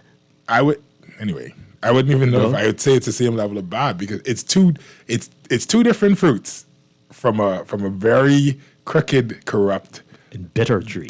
Yeah. Right. So it's like maybe poisonous. Right. Well, this one says the question isn't that they shouldn't be eligible. There's another part. As I said, when you announced this yesterday, I had just told someone outside the country why the country doesn't move forward. Politicians, ex-politicians, and their friends live off overinflated, ill-advised government contract awards. In an eerie coincidence, the example I cited hours before was the purchase of weak paints. Oh, dear. Oh, Lord. Okay. Yeah. The question isn't that they shouldn't be eligible. The question is I want to hear the airy thing. They've had some issues with some other businesses owned by a person here. The question isn't that they shouldn't be eligible. The question is whether we are getting value for a dollar. I did a search of that BAMSI developer this week. I was shocked. Look him up and see the list of court cases. How did he get on the WSC board to give his voice on any decision? Wow. Let's take this call and then we'll get back to these messages really quickly. Good morning, caller. You're on the air. Yeah, morning, Dwight. Hi, good morning. Good morning to your guests. Morning. Would you rather own a building or rent a building? Personally, own it. Okay, now. So why we continue this renting business on the back of the Bahamian people? I mean, And for something specific like the road traffic department, like, right, shouldn't they have things that they need to have in place that you should, right? Wouldn't you expect that? yeah, but don't forget now they've been in Class A being building, and I think they had enough time that they gotta build a building and owned by the government. You see, road traffic ain't going nowhere. That could be here with us for years, so we should own the building. This renting business is destroying this country. Renting by the government is destroying the country. Our tax money goes down the drain, fixing up other people property. For instance, they have all kind of land. Okay, let's say you go to a highway. You got a land there, right on the corner there by JFK and Tony Highway. They could have built a building there and put road traffic there. A matter of fact, on both sides. And the person said that's a dangerous entrance there anyhow. But I would get out of this business of renting. The government is losing a lot of money by renting. Yeah, makes a lot of sense. Thank you very They much. need to stop that. Yep, great point. Thank you very much. Appreciate it. All right. A couple more messages. This person says here, even if road traffic department moves their service, the system sucks. You wait a long time to go in the door to get processed. Then you have to wait on another long line to get to the cashier. Then you have to wait again to get paperwork. Or your driver's license is a 2 to 4 hour process. Well, if you wait till the end of the month. And if you go to the wrong one, you Yeah. got to go to the But fourth. no, if you go like on the 12th, nobody's there. Nobody's there. But if you wait till the 29th, they will be there now. It is a problem. Like there's a line there this morning, right? Because it's government payday, I believe. Is it? I think so. And right, this is It's the 27th. Right. This is the last Friday of the month. It's only 2 more working days, so it's going to be chaos. But yeah, I hear you. Okay, you mean next week? Yeah, the month is done. This one says, why don't these government agencies have their own dedicated buildings? Yes, that's what they call it. Saying. That's a good question. Especially something like road traffic. Don't they have to inspect vehicles? Don't they have to do certain things? Like, what do you? No. Oh boy. And it can't remain on the side of the stadium and stuff. This one says, responding to what you were saying earlier, Dwight, the bathroom in the mall is always locked. You live in a rich world. Come back to the common man. Yeah, Dwight has a private bathroom inside his car. That's how those Maybachs work. Been in a bathroom in the mall? Any mall? Oh, they're gone. Anyway. No, wait. Excuse me, sir? What? Have you been to the bathrooms in the mall? When Town Center Mall was a mall, their bathroom when was that? clean. 18 what? What are you talking about? It's like 1890? I can't speak for other malls. Oh, my goodness gracious. Okay, whatever. Miller is a Bahamian, so PLPs can't get contracts under the F&M or the PLP? Really? I am tired of the hypocrisy. Okay. This one says here, the tit for tat, butter for fat, you kill my dog, I'll kill your cat syndrome continues. Yeah, it's like that. That's what's annoying. Like having the, and then the reason is you'll never hear the things that the callers and the taxes are saying. Well, why don't we own the property as the government, right? Why don't we build our own thing? You're not going to hear the political parties say that because that's not what they want. They want to complain about, oh, your people getting something. I don't like that. As opposed to like, let's building it would make sense. Well, this person's saying, well, the government owned the previous Clarence A. Bain building, and look what happened there. We have a problem maintaining anything. So is that why they're adverse now to doing that? Because they are afraid they won't be able to maintain it? I think that the reason why they are renting is because they're like, we need something immediately, right? Yeah. But that should be a transitional thing as opposed to a permanent thing. Once they left Clarence Bain, they had plenty time to build a purpose-built building. They could have been moving in there this week. Let's take this final call, and then we're going to move on. Good morning, caller. You're on the air. Good morning, gentlemen. Pleasant day to you. Yes, good morning. Just realized what's happening because I've been out, touch with local and international news. But I heard you read a text that one of my favorite lines, tit for tat, and I like to rhyme it, tit for tat, I love that. but it's not really, because it's a strain on the, not just the public purse, but on the standard of living for us all. Now, my concern is, and I'm not over with it, I don't know if you are, what BPL has done. Now, my bill this month has lowered a little, but it's still more than 3 times what it was a year ago. What I want to say is that if every industry, every service, every good was to be raised 3 times what it is similar to BPL, would the country be still a peace-loving country? Would there be a riot? Would there be uproar? Would we be alive, first of all, if that was to happen? And so I would want, and nothing actually rose back to its original state. So before long, when it's all settled, we will still be paying at least twice what we were paying a year ago. Okay, yeah, and plenty concerns about that and what's happening I know what you're talking with BPL. What? The government has doubled our ration of chocolate. Somebody out there got it. Okay, I'm glad that one person did. This suggestion here that what about the BTC, the abandoned BTC building on JFK? I don't know if the government owns that one. I don't know if they do. I think the company that owns BTC might own that one, but they're saying, well, we have shares in it, so why not rent from something you have an interest in? Okay, I don't know. That building looks like it needs a lot of work as well, so that might be as bad as the Clarence A. Bain building. But what are you nodding at? What's happening? What? Okay. Maybe I like the song. We're going to take a break. When we come back, audiology and Audiology Awareness Month. We're going to get into that after the break. This is Morning Blend on Guardian Radio 96.9. When you scream,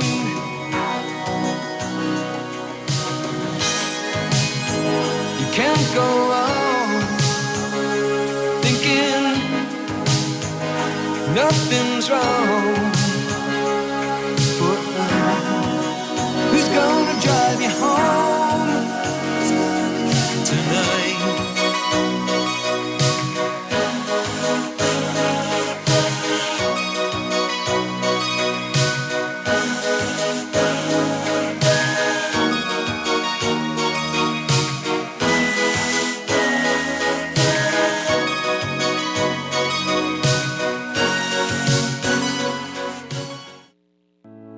Earning zero interest on your savings at the bank? With as little as $100, you can start earning interest on your money while you're sleeping, eating, or standing in line at the bank with the CFAL Savings Express Plan. Ready to invest? Start by putting $1,000 into our mutual funds and earn interest there too. Because at CFAL, your interest is our interest. Visit CFAL.com to start now. CFAL, growing wealth for future generations of Bahamians. Ain't no doubt.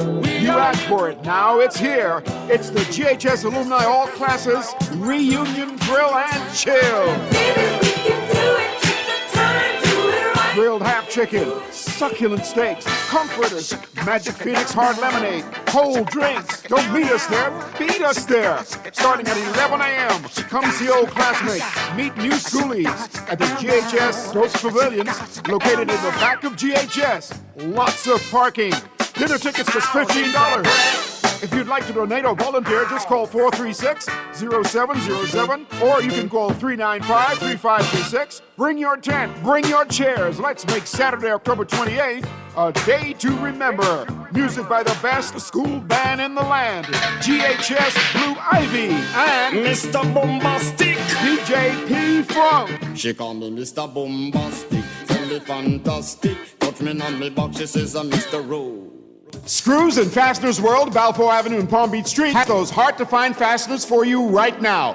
You can find stainless steel regular hex, carriage bolts, galvanized bolts, threaded rods, nails, self-tap screws, sex bolts, anchor bolts, turnbuckles, masonry tools, hand tools, and weed whacker strings. Check out the rope selection and car body fasteners, too. Special orders are welcome. It's your number one fastener store. Screws and Fasteners World, Valpo Avenue and Palm Beach Streets. Call 326-1976. Join Bishop Henry Fernandez, Shirley Caesar, and Jonathan Nelson for the Becoming My Best Self Conference on November 2nd to the 4th at the Baja Mar Hotel. You do not want to miss these 3 days of anointed music, worship, and the Word. Get your tickets now. For one price, you can worship with Shirley Caesar and Jonathan Nelson and participate in every session for the entire weekend. Register now at henryfernandez.org or purchase your tickets at Sometime Marathon Mall, the Galleria entrance. Contact 242-601-2012 for more info. Seats are limited. It's time to level up. Becoming Your Best Self Conference. Meet us there.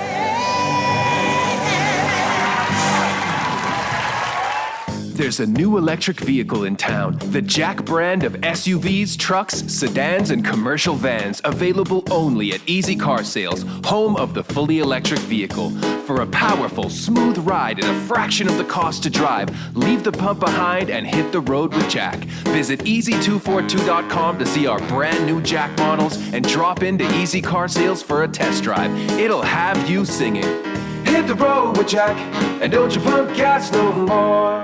Wherever you are in the world, Cleveland Clinic's world-class care is here for you. From Ohio to Florida to London, Cleveland Clinic treats thousands of patients every year. Ranked number 2 in the world by Newsweek, you can trust our caregivers to enhance your experience across each step of your treatment journey. For every care in the world, learn more at clevelandclinic.org/Caribbean.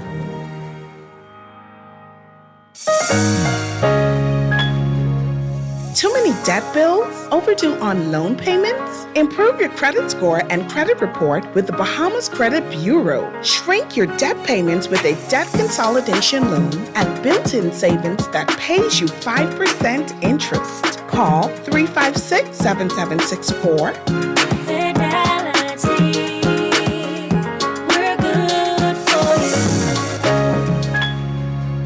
This is Guardian Radio 96.9 FM, Nassau, Bahamas.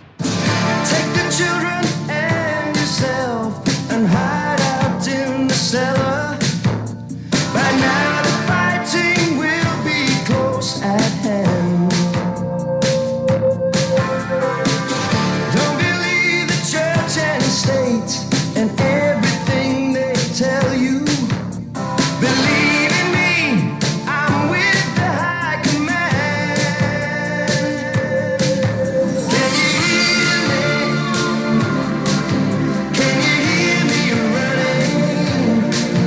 Can you hear me running? Welcome back to Morning Blend here on Guardian Radio 96.9. Dwight Strachan along with Stephen Hanna on this Friday morning. All right, so it is October, and that means, did you know, it's Audiology Awareness Month. Here to talk about this, we are very pleased to welcome to the show audiologist, Dr. Treasure Kenny McKinney. Dr. McKinney, great to have you with us. Good morning. Good morning. Thanks for having me. Did you see the look of confusion on her face listening to that song just now? She got it when I the chorus. appreciated the effort. The chorus part came up there. Can you hear me? All right, so audiology, break it down. What exactly is audiology? So audiology has to do with your hearing and balance. So when you go to see an audiologist, we're the ones that assess, we diagnose, and we treat forms of hearing loss. And then you also have some of us that specialize in helping to determine, where's your dizziness coming from. Mm-hmm. So there's a gamut of tests for that as well. Mm-hmm. So you can just think of us as hearing doctors or just think about hearing. Right. How are we doing as a country with our hearing? I think we're doing rather poorly. Oh, boy. Mm-hmm. Not just us, but across the world. There's still a stigma attached to having hearing loss. Mm-hmm. So I think that's contributing to people not wanting to address their hearing issues, whether that's them being concerned about having this thing on their ear, a disability, or a sign that they're getting older. People want to kind of not accept that. Mm-hmm. So, what is the main contributor to hearing loss in the Bahamas? Is it health issues, genetics, or just loud music from the speakers that we love to blast in our cars? And all, right? Hondas has the main my cause. goodness gracious! What's the issue? All of those are factors, but I've seen a lot of age-related hearing loss. And so that's going to be a natural occurrence for a lot of us as we get older. So when we start to get over the age of 60, about a third of us will develop some form of hearing loss, and then that increases to about 2/3 when we get to age 70, 75. So you have that, and then sometimes people would have had strokes or they would have taken certain medications, and even sometimes maybe a viral infection, or for some reason we don't know, some people lose their hearing in one ear suddenly, Wow. which can affect them emotionally in the beginning as well. But I've seen a lot of age-related hearing loss. Not as much due to noise-induced noise exposure, but I'm sure that's out there as well. So, I mean, I want to ask you on that because of recent, I realized a lot of people, they lose certain things, and like you realize they do not understand anything you're saying unless they look directly in your face, and they don't realize that they're reading your lips.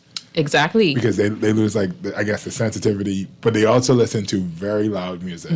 And all of those things can add up. All of those things can have a synergistic effect. Right. So, I mean, like, have you seen any growth in that? I know you're saying it's usually age-related, but have you seen a recent, especially with the advent of everybody with AirPods, everybody with those headphones, with noise-canceling headphones, everybody with these giant sets inside their little Paso that you could hear three blocks away. Right. Do you see that, at least in your walking about? Yes, we like loud music, so that's definitely a concern.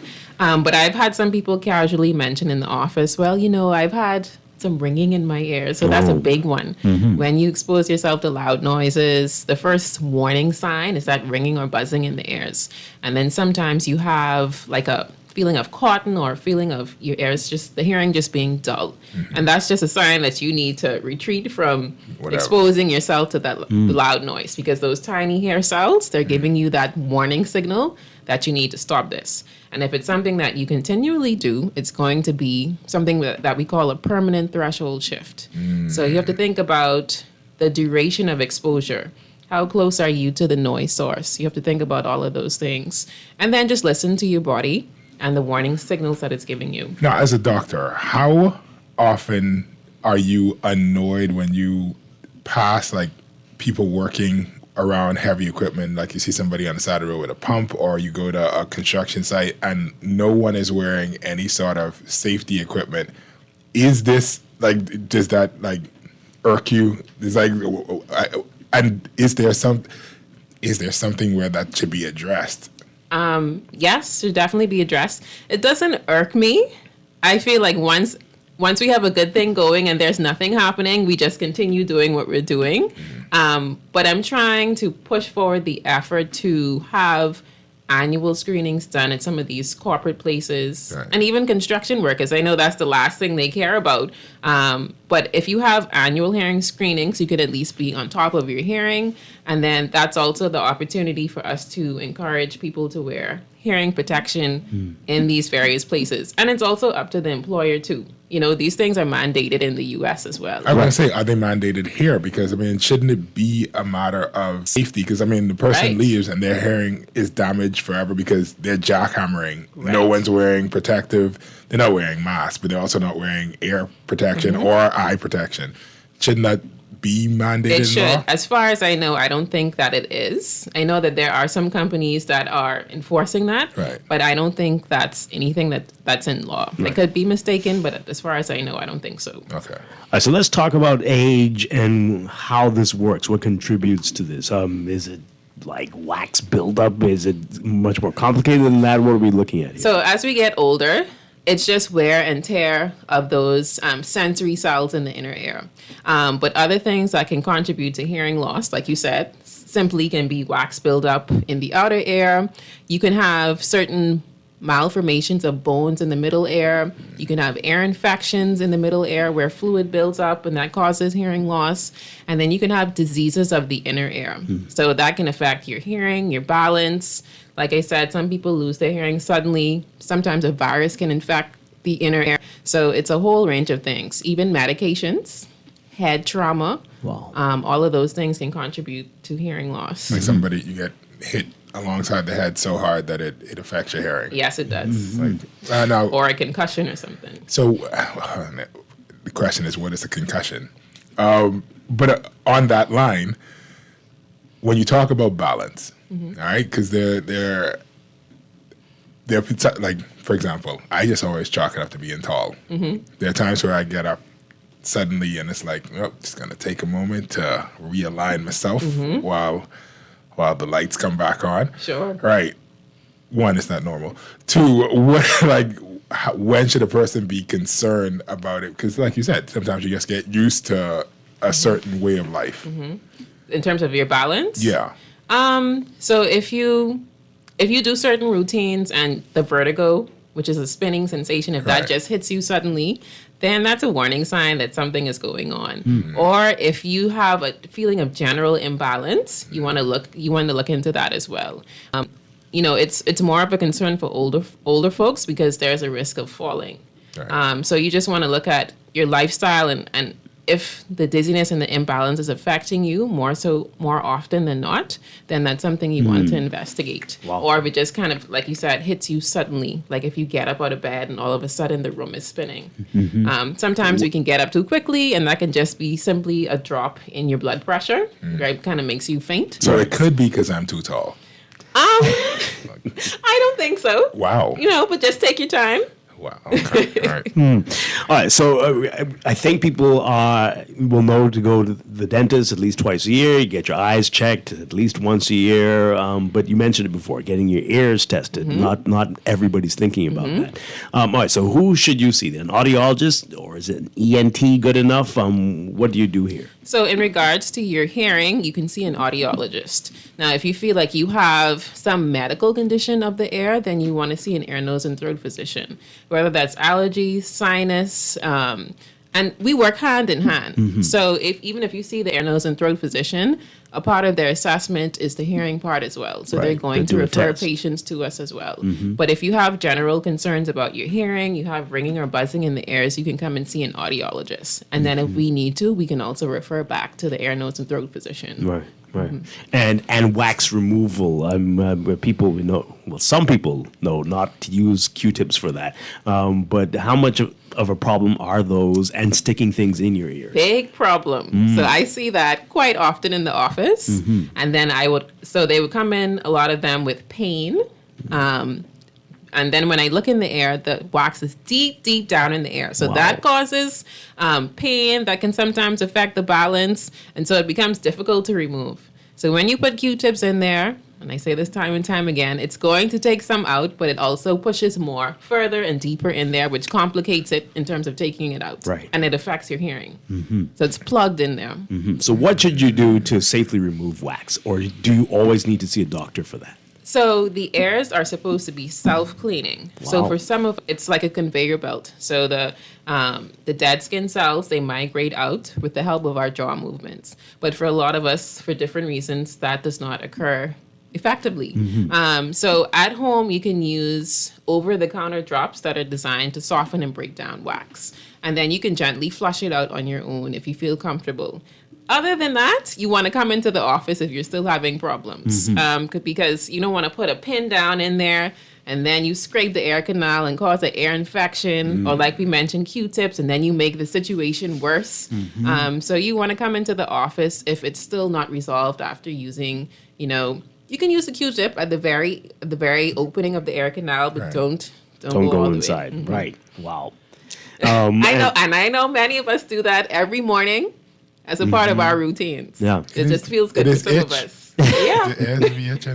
So is that normal? And what does that mean? If you have itchy ears, if you feel, I just want to stick a pencil in there or something. You do not want to remove the wax. So some of the wax is good.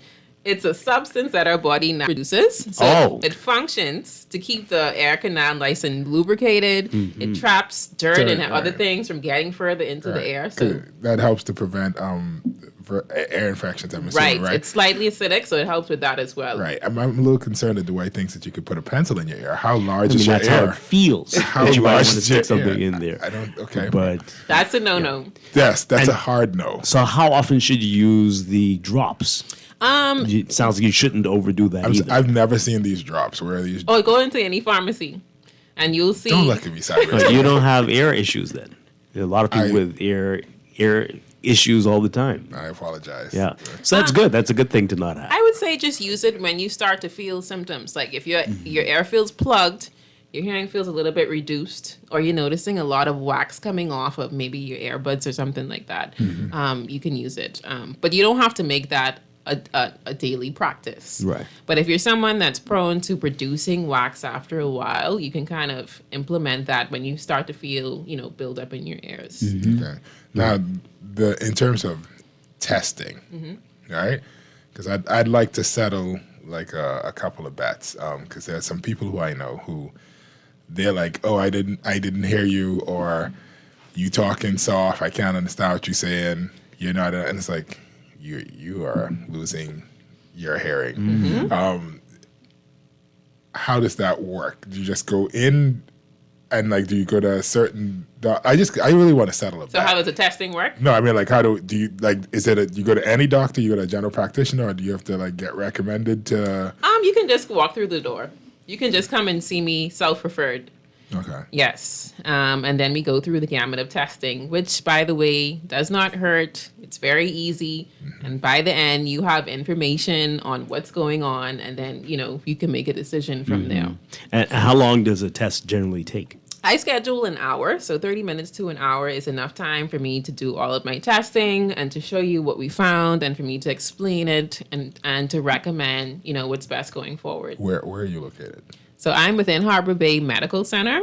So I have space in there, and the name of my business is Bahama Hearing Clinic. And you said there are only 3 audiologists in the country. As far as I know, there are only 3, including myself. Right. So can you regain lost hearing ability? Not really. Oh. I mean, well, I guess if it's just wax, though. Right. So if it's just wax, or let's say you lost your hearing suddenly overnight, if you get it treated quickly enough, so if you go to an ear, nose, and throat physician, they will prescribe steroids that can help to recover the hearing in some instances. Steroids. Wow. Yeah, it's that serious. But outside of that, we haven't come up with a cure yet for hearing loss. We can't regenerate those hair cells as yet. So we have other measures to help the person hear better. In those cases. Right. So typically, no, we cannot recover your hearing. Yeah. Let's talk about some of those. Talking about hearing aids and Yes. So the common treatment is hearing aids. So hearing aids function to make the speech to signal ratio and improve it. So hearing aids have noise reduction features to help speech be clear for the person. And so it has all of these features that it's switching through. It's working automatically as you travel through different environments. How does it work? I mean, because I've seen them look like implants on people. Okay, so you're talking about a cochlear implant. Right. And so that's usually recommended for someone that has more severe to profound hearing loss. Okay. Or they would have found that traditional hearing aids, they did not get benefit from them. And so you would then be referred to see if you're a candidate for a cochlear implant. But there are less extreme ones. Yes. So you have those typical hearing aids that I recommend to most people, and they're not as large and bulky as people think they are. I was mentioning they've gotten smaller. Definitely. They've gotten much smaller. Yeah. And then you have custom ones that go down in the air. You have some that appear as Bluetooth devices where they have they're the color black and they can go down in your ear. So many working on that to make them more appealing. And then some have artificial intelligence in them. So, for instance, the detection of falls. So that's a common problem for older adults. Right. So there's a company where if the person falls, it sends a notification to a loved one, for instance. So they're trying to make hearing aids more attractive in that manner. And then some of them track your fitness and your brain engagement. Your brain engagement? Brain engagement. So are How you deep is it inside your head? not deep at all. So it just has sensors and all of these things to ensure that you're, engaging and talking with people. So it just assesses different things to say whether or not, you're stimulating your brain enough. Yeah. We are talking with Dr. Treasurer Kenny McKinney, an audiologist. And if you have any questions, give us a call, 323-6232, 325-4316, 325-4259, or toll free, 242-300-5720. You can tweet us, text us as well, 4224796. Let's take this call before we get to these text messages and Stephen's other question there. Good morning. Oh, I've got quite a few coming in. Good morning, caller. You're on the air. Hello. Hi, yes. Yes, good morning. My question is to the doctor in studio or on a program. How do we, in the Bahamas, could we accommodate some more audiologists? That's the first question. Okay, so yes, I think so. We can accommodate more audiologists in the school settings. That's a whole area by itself. Also within the public hospitals, that's a whole other area. So I think there's room for more of us. And then you have the islands as well. Right. My follow-up question now is unrelated. Actually, it's related, but it's not to that particular question. Now, Parkinson has a little situation with balance as well. What's the relationship, or how can you assist a person with Parkinson to get balance? Oh, that's a good question. Well, some neurological conditions can affect your balance. So sometimes vestibular rehab therapy is recommended. So I don't know exactly. So that's where you may see a physical therapist and even some audiologists. There are different exercises that you can do on a daily basis or whatever the course of treatment may be to help strengthen your skills, your balance skills. Okay. So I don't know if you've inquired about that, but that would be a recommendation as well. What form of rehab can I do to help strengthen my balance? Wow. All right, let's take this call. Good morning, caller. You're on the air. Hi, caller. Good morning.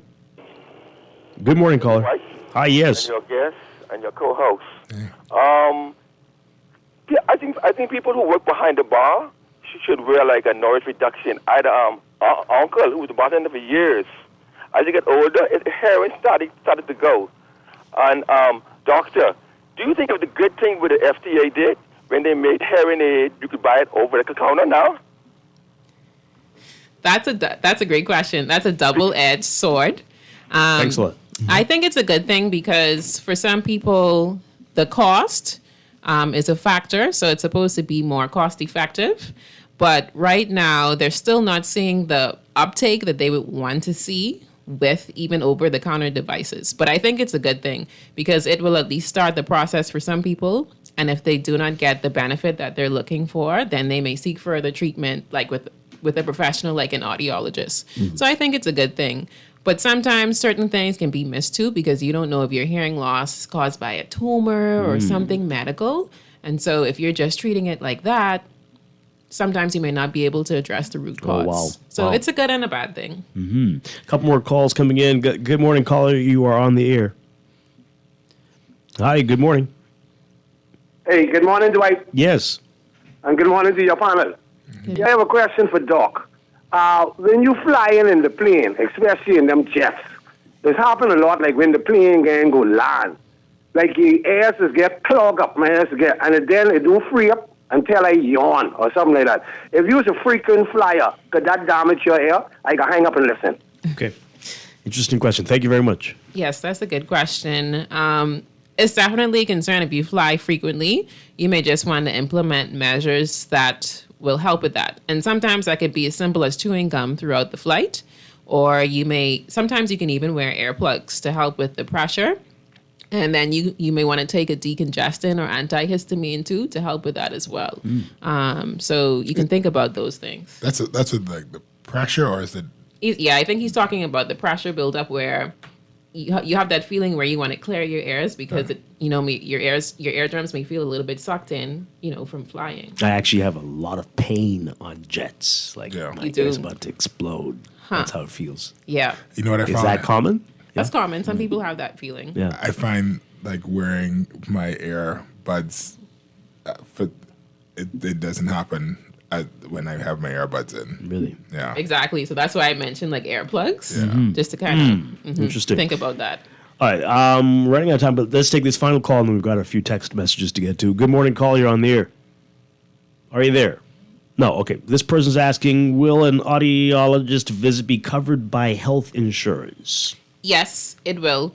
Sometimes a referral is required depending on the insurance company, but yes, it can be covered. Not so much under NHI, at least not a diagnostic test. So maybe that's something that they can implement for the future. Wow. This person is interested in being an audiologist or ENT, and they're asking if you can guide them for a source of finance. Oh boy, that's a loaded question. You just want to do your research, look at the programs that you're interested in, see if they offer financial aid, and then you want to look at your resources here, whether that's the Lyford Key Foundation scholarship. I don't know if the government is doing anything now, but you just want to ask questions and then do a thorough research. Yeah, we did a show a few months back, and there's on the government scholarship page. There's a lot of very interesting subject matters that they will provide scholarships for. I think we know the answer. This person says, "Can you use good old-fashioned hairpins in your ears?" Now, Texter, you know you can't do that. You know you can't do that. No, and like they say, nothing smaller than your elbow down in your ear. So that eliminates just about everything. Wow. Interesting question. Is there a problem using or sharing personal ear devices like earbuds and headphones? Yes. If there's something contagious within the earwax, that can be a concern. There can be contagious things in earwax? Well, you can have blood in the earwax. You can have mucus in the earwax. So the wax is not bad itself, but And we have people who are also scraping their ear. So it's like, also, I mean, listen, the whole point is, like, at the very least, I would wipe it off. Right. So it should not be a concern. But like you said, you just want to sanitize it first if you're going to share earbuds. Yeah. Can tinnitus, is a whole show on this, hey, tinnitus be cured? It depends. So, like, for instance, high dosages of aspirin, for instance, that can sometimes cause ringing. And so if you reduce your intake of that, it can go away. But typically, tinnitus cannot be cured. What is that? Is that like a blood pressure thing? It could be. No, it could be a vascular thing. Okay. So you have, and that's known as pulsatile tinnitus. So that's kind of where you hear like a thumping sound almost, or if the person moves their neck a certain way, they may hear something. Because they're old and they hear the cracking of their neck. They hear the clock of time ticking. But outside of that, it's a lot of times related to hearing loss and loud noise exposure. All right, just a few minutes left, but this is an interesting question. And what about air cleaning kits that have the little tiny hooks with them? Do you know about this? I don't know much about it, but I don't think I would recommend it. So this is reminded me now about an ad that's playing in the U.S. for, I think it's called Whoosh. It's a water device that you can use to flush out your ear. Do you recommend things like that?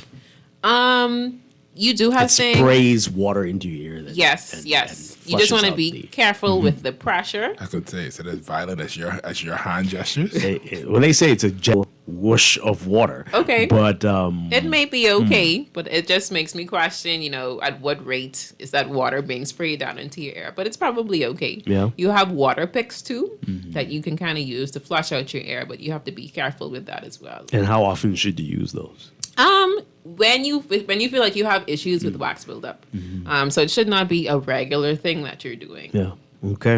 All right. So, Dr. McKinney, your final tips to folks on ear health, and as we are winding down Audiology Awareness Month, what would you say to our listeners? At the very least, you want to get your hearing checked. So if you are over the age of 50, 55, you want to do that every 3 years. And if you're below that age, every 5 to 10 years, a thorough hearing test is good. Now, every 5 to 10 years. Okay.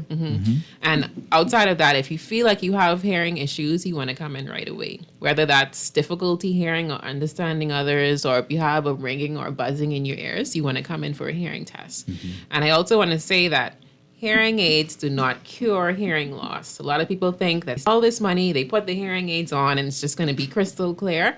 It's going to help you communicate better, but it's not going to fix the damage that has occurred. So I want people to remember that as well. Oh boy, it's Texas asking, what about the headphones that you all share in Guardian Radio? We sanitize them, folks. I mean, you also after don't each put the one. headphone in your ear. This is true. But we sanitize them I thought it was after going to every be. use. I thought they were going to ask like every use. if the politicians are getting their ears checked because they're not listening to the people. That's what I thought somebody's going to say. But Well, yeah, do you offer any special services to politicians? Oh boy. Okay, Dr. Treasurer Kenny McKinney, thank you so much. Great conversation, and again, happy Audiology Awareness Month to you. Thank you for having me. All right. And we're going to take a break for news and be back with business after a break. Stay with us.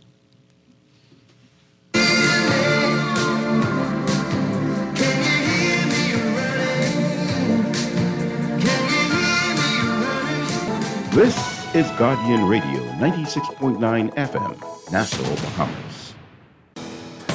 The views and opinions of the host and guests are their own and do not necessarily reflect the position of the management and staff of Guardian Network. Wake up, it's a new day. Wake up, it's a new day.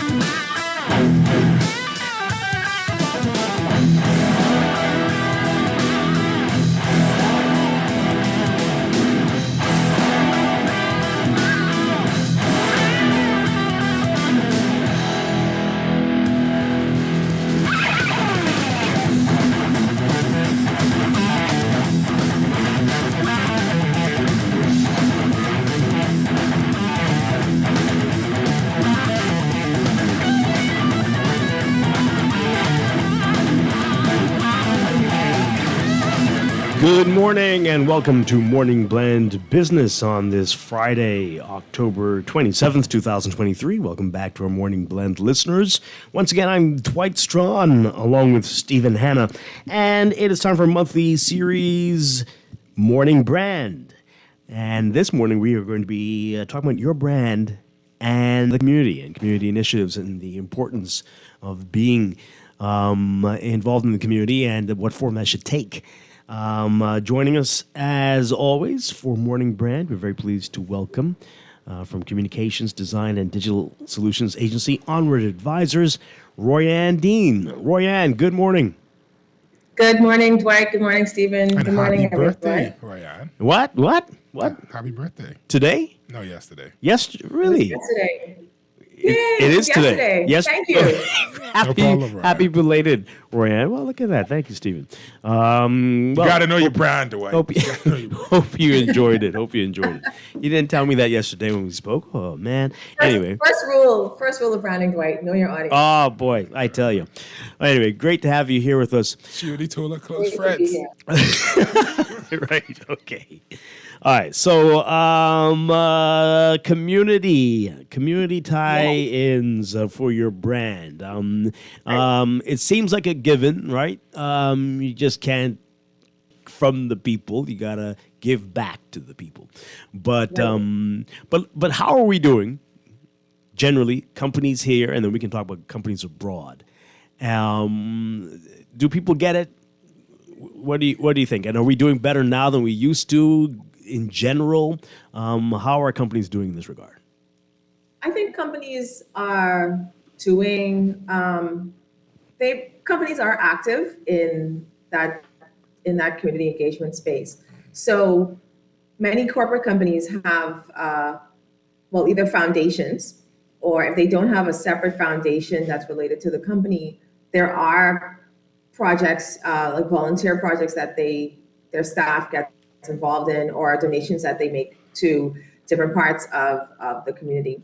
So this is what's typically called CSR, corporate social responsibility. So companies tend to have some type of CSR initiative that happens, and that may be from, going to the Ranfilly home at New Year, it's not called Thanksgiving, right? Is it? Well, in harvest. The harvest, like around like harvest time, right? So you might go there like Christmas time and give out food or have giveaways for students during back to school time. So those are some of the types of initiatives that companies do. In terms of how popular is it, from where I sit, I see a lot of companies doing that, right? So even things that are as simple as for marathons, companies are out there, different social organizations are out there, they're handing out water. They're assisting with making sure that the runners are safe during the marathons. Those are different types of CSR engagements. Now, where this whole idea of CSR is moving towards, however, is something called ESG. So rather than focusing on the CSR component, which doesn't really have any metrics for measurement, let's say, from an official perspective, like from an accounting perspective, you can't really say, okay, we engaged 100 people and therefore this is our KPI. What ESG is it stands for environmental, social, and governance, and that incorporates this idea of this corporate social responsibility, but it broadens it out to include an environmental component and a governance component. Now, you with me so far? Yeah, we are. I also have a question, but I'll wait till you. Yeah. Okay. So then we get to the question of why is this important, right? Companies that are really say, okay, they go out, they do a community engagement program. Why do they do that? They do it because they see a benefit in it. That benefit could be that they want to be seen in the community as doing something good, which is a really important part of that corporate social initiative. In some cases, it's about encouraging your employees to be good citizens. So that also helps to build morale, and that's a good type of employee branding initiative. And it looks good. It helps your stakeholders to understand more about the values of the company, right? If people see that your company gives back to society, and by people, I mean consumers. If you're selling a product or a service, and the people who are thinking about buying your product or service or are currently using your product or service see that your company gives back to the community, that can influence whether or not they buy your product or service or use something else, right? There are different factors that influence the decision-making process, and that's one of those things. But broadening that out to this ESG component means that you're also looking at, as a company, how do you be more environmentally responsible, right? Can you reduce the amount of paper you use, which is also a cost savings, by the way? Can you reduce the amount of water your company uses, right? What can you do to be more environmentally sensitive? We hear more and more about the idea of companies going green, but how do you really do that?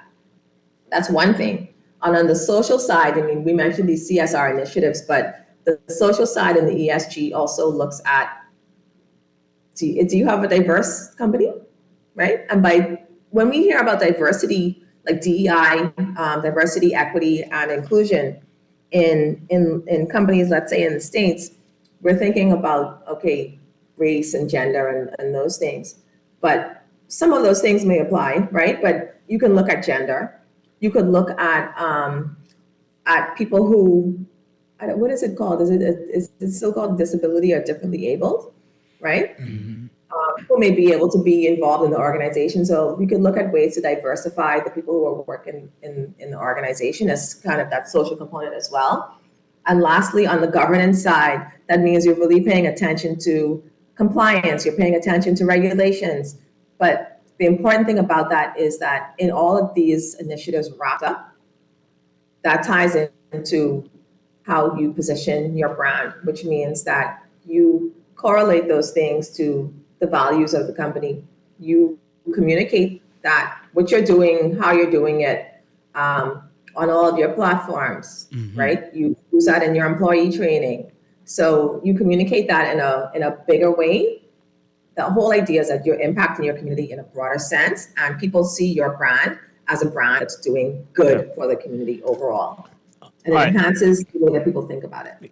All right, so I think Americans get this, and maybe other parts of the world, they get this. Like, I'm going to go to this company here because they are an official sponsor of the Olympic team, or that they will donate. I know they're affiliated with that charity, and I support that. But do Bahamians make decisions based on things like that? Well, and how do we know? So basically, I don't know of any research that says that, but statistically, right? If you think about what branding actually is, have a decision, all things being equal. If you need to make a decision about what product or service you're going to use, and like I said, all things being equal, let's say that the exact same product, exact same price. Let me use it in another way. Things that are pink, which are the exact same thing, but it's just pink, they charge more for it, right? You mean the It's pink called the pink tax? tax. Yeah, because women are just like, oh, this is for me. This company cares about me and they made this thing for me. It's the exact same thing, but it's pink. You're just paying more for it. Now, that's one way of doing it, because you may not realize that that's a pink tax. But the other thing is that when you see these, when you look at like packaging and they're like, go green, and the packaging is brown, and they're like, we use recycled content. There are people who will pay a little bit more for those things because they think that it is doing good for the environment. Right. And those people exist here, right? If you have a choice between using an insurance company, you never see them do anything for the community, and a company that you see out in the community all the time, like, doing cancer walks or like walking to support, Autism Month and those types of things, and they offering you a similar product, some people are going to feel more inclined to spend their money with a company that they feel is doing good. And those people exist in the Bahamas. They exist everywhere in the world. This is the connection. Right. I was thinking along the lines of not necessarily Olympics, but definitely when you come down to the idea of two companies selling the same thing, one trying to prove that they're more Bahamian than the other company, because we have that right now with who is the real Bahamian bear. That we see that playing out publicly between two bear companies right now. The question I was going to ask, though, to bring it back to persons being charitable, and what is the balance? What's the line? Because, like, for me personally, there are times where I could give you an example without calling anybody's name. When Hurricane Dorian hit, there were persons who were first people on the ground with their branded bags, and inside of it was like, oh, this is care packages, but it's just branded merchandise that you always had or whatever. And it wasn't necessarily anything that were helping the people on the ground. And then they were visibly there. They took advantage of the goodwill, but then you didn't see them necessarily putting money into the rebuilding effort or anything like that. But they definitely had the cameras on the ground. So for me personally, it was like, now you guys are just taking advantage of this charitable moment so that people could be like, oh, this company did stuff and they cared. Whereas somebody else who might not have had the right marketing was on the ground, was actually helping to rebuild homes or give out tarp or water or whatever, but they didn't, because there were companies locally that were, you could use our warehouse so we could stock up these trailers and send them to the family islands and different stuff. But those persons weren't advertising that they were doing that, right? And so, like, for me, sorry, not for me. Let me ask you, where is the line, Ryan, between I'm doing this just for show and I'm doing this because this is an actual thing that I want. Yeah, I'm getting the good press, but I'm also doing this because this is a real thing.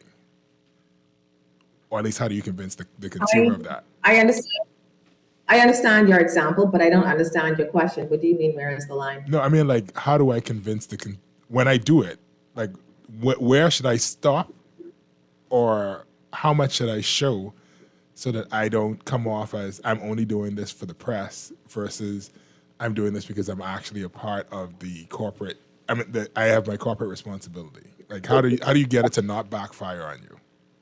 Okay, so on a previous show or maybe several previous shows, I've talked about brand authenticity.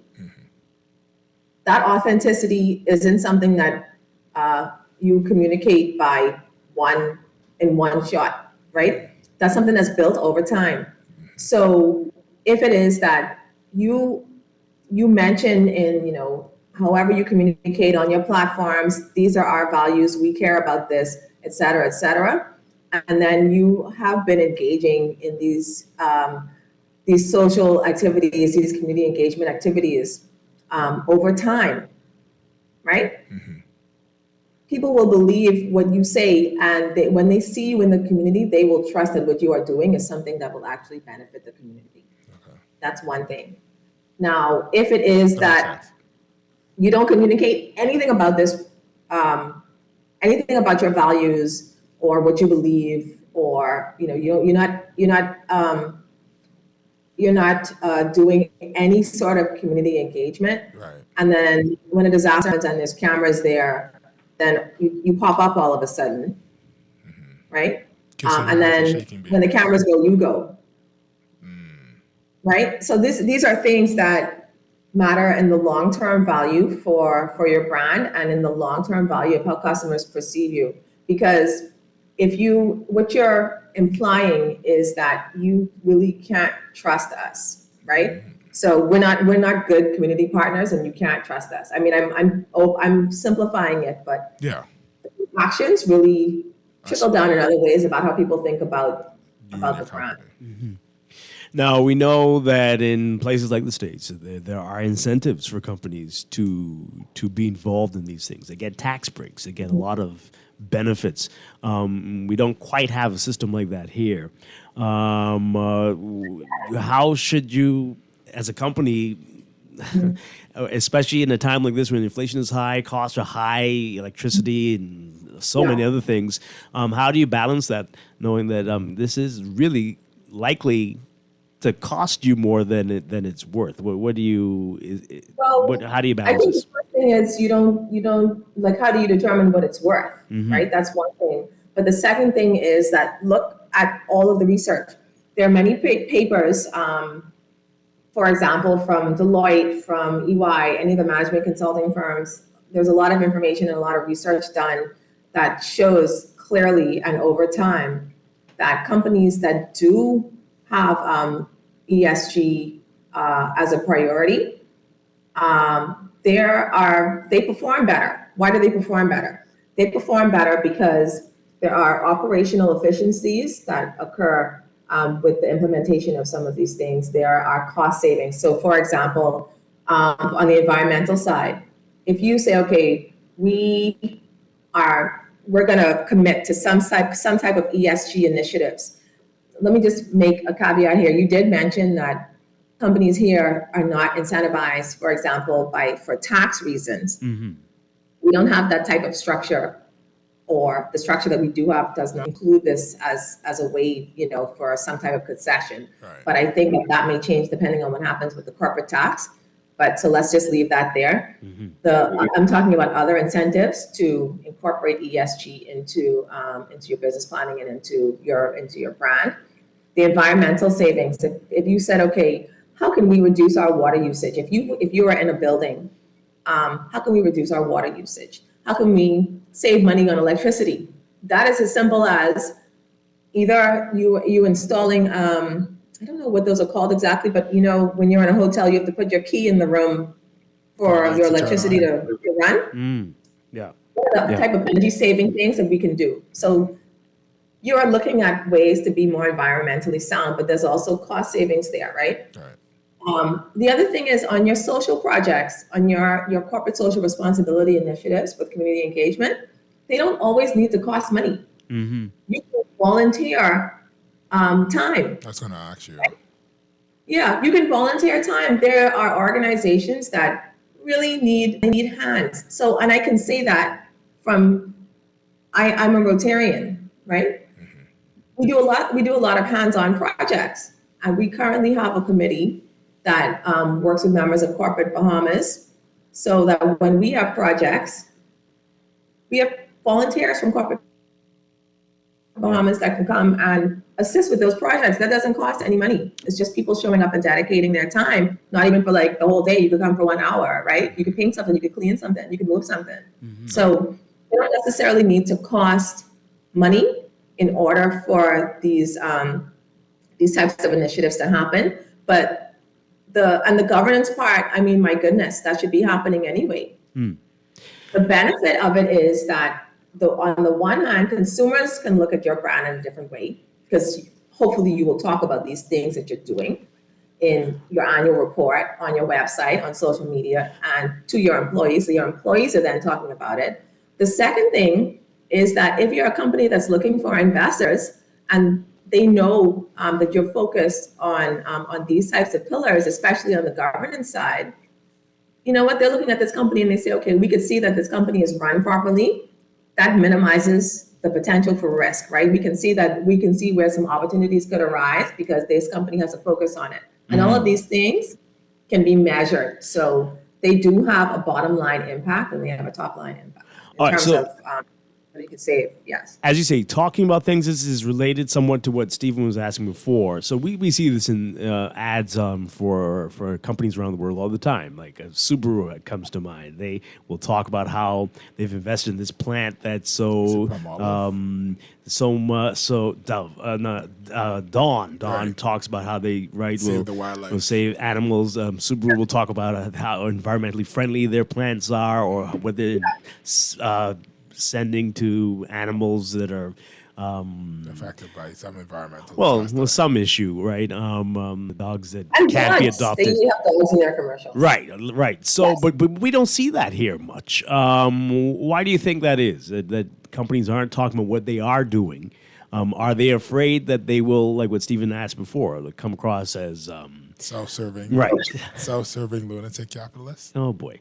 What can be done to get them to show that they are good corporate partners without looking like they're doing this for attention? I think it is like the type of conversation that we're having today, right? It's about getting the people who are leading those companies and the people who are leading the marketing for those companies to incorporate more of this in a more consistent way so that people see that you're for real. Talk about what you're doing on your website, if this is a focus and if you have a program around it, not the one-off, right? Talk about this in your annual reports. If you are developing an ESG policy, then that is a part of your business planning. Plan for that as a part of your brand positioning. And it's not that these things happen overnight. So I'll give you an example of a company that we all use the products from, Unilever. They make like deodorant and toothpaste, pretty much a lot of goods that we use on a daily basis. Mm-hmm. Their plan, they wrote and developed their plan and started the implementation of that in 2010. But their goals those goals were, they wanted to realize those in 2020. Mm-hmm. So you set a goal and you have different milestones over time, mm-hmm. but it is in a way that it's more incorporated into how you talk about the brand, how you speak about your values, and it's demonstrating those things over time. And it's through these initiatives, and these 3 pillars. The most visible to your average consumer is probably going to be these community engagement projects, but it's being consistent and it's just being real, right? It's just people have to see what you're doing, and you need to share that on all of the platforms that people engage with you. No. Yeah, no. My question was going to be, and you kind of touched on it, for the persons that aren't, for the people who are like, well, I have a small company, I don't have the capital to like throw money, like give $10,000 to a foundation, or that, right? In what ways? And then even when you talk about like, saving money on electricity and water and stuff, but in the community that I'm a part of, some people don't even have electricity. That's not necessary. They're looking at that and they're like, okay, congratulations, you turn off the light. We barely have light inside our community, right? How do those companies, in what way can those companies be a part and build the community? I know you said volunteering. And I'm tempted to ask you, like, if there are like specific instances that you could perhaps recommend to persons out there of how they could contribute to community building that don't necessarily have to be you going in your pocket and putting money inside somebody's hand. Okay, so I can tell you one thing that, well, we did this as Rotary clubs of the Bahamas. We cleaned up a park, right? People take their tools out there. Take the shovel, take the whatever you have, and you clean up the park. And you dump it, right? Or you cart the garbage, however it is. You can find a way in your community. If you're thinking about a community-based business, I mean, that may be a little bit different because community-based businesses maybe have a different relationship with the community in which they operate than like a big, like a corporate organization. Yeah, but I'm thinking like restaurants and like, especially like, because there's a lot of chain restaurants in what people refer to as urban areas, but the ghetto, right? And there's a lot of corporate franchises beyond just food, but in different industries that are in these areas. How do they contribute? I think the easy thing is community cleanups, right? It's community cleanups. It could be when you say going into your pocket, I mean, there may be small things that you could do. That may just be like getting things for children in that community. Right. It may be that back to school, getting them pencils and crayons and things like that. And in the grand scheme of things, like that is not that much money, because maybe you don't do that as a single company. Maybe you say, okay, hey, other businesses in this community, this street, can we put together a couple $100, for example, and buy things that we think that this community needs? Can I ask / pitch something to you? So I remember when I was younger, almost every corporation or business or like anything that had more than one location would be like, every year, report card day, you bring in your A's and you get something. Banks used to give you money. The McDonald's used to give you a hamburger for getting straight A's, right? And so exactly what you're talking about, because I got these A's when we go into McDonald's. Let's go. And so my question is, when you see people talking about things like, oh, we need to do something about education, or we need to encourage the children to do that, to what extent could these type of incentives in whatever direction, like, do you think that those things could still work in this day and age? Not necessarily always being, getting straight A's, but even some other way of saying, okay, here's a good thing that you're doing, or here's a group of people that need help. We're going to give this group of people a discount. There's at least one company still doing the A's thing. Who is it? I can't remember, but I think, is it Custom Computers? I think they're still doing. They're doing the A I think thing? they still were. Okay. Yeah. So it boils down to this, right? As a company, right, that company needs to determine what are our values. How would we want? How do we want to be seen in our community? However you're defining community, whether that is the Bahamas, whether that is the island that you're on, or whether that is your immediate like geographical street area. And then you can think about ways to do that. If you have a budget, what is that budget? What can you do within that budget? What can you do that would be the most impactful? And it may be a combination of those things, right? It may be like you say, okay, we want to do something at Christmas time. We want to do something in the summer. We want to do, maybe something on like a time there a lot of other people are not doing things. And that may be, those may all be volunteer things. You could volunteer at the crisis center. You could volunteer, if there's activities, for example, you can do those things. But you connect with a social organization, and as I mentioned, like Rotary, to say, okay, can we help with some of your projects, your hands-on projects? And like I said, painted schools, Right. We paint, we clean, we do all of those things that don't require, a huge amount of cash. Okay. Miracle Treat Day. Right. Where they donate part of the there's people still doing those type things. Absolutely. And then you have to, you can look at different ways that may be of interest to that company and how can they assist. If there's a particular thing, like you mentioned, education, right? Then what as a company can you do to help that? But this is all part of that planning that needs to happen, and that needs to be communicated. We're talking with Royanne Dean with Onward Advisors about your brand and community engagement and involvement in our Morning Brand series here. If you have questions, give us a call, 323-6232, 325-4316, 325-4259. Tweet us, Facebook us, text us, 422-4796. Texter here says, Fidelity still does an A program for their staff's children. Okay, great. What about us, though? What about us? Who? The rest of us. Oh, all right. This texter's asking, does a company's cost of capital increase with a lower ESG score? Was Sri Lanka's ESG score one of the highest in the world before their economic collapse? This is getting very technical here. I was like, what deep. is ESG? What?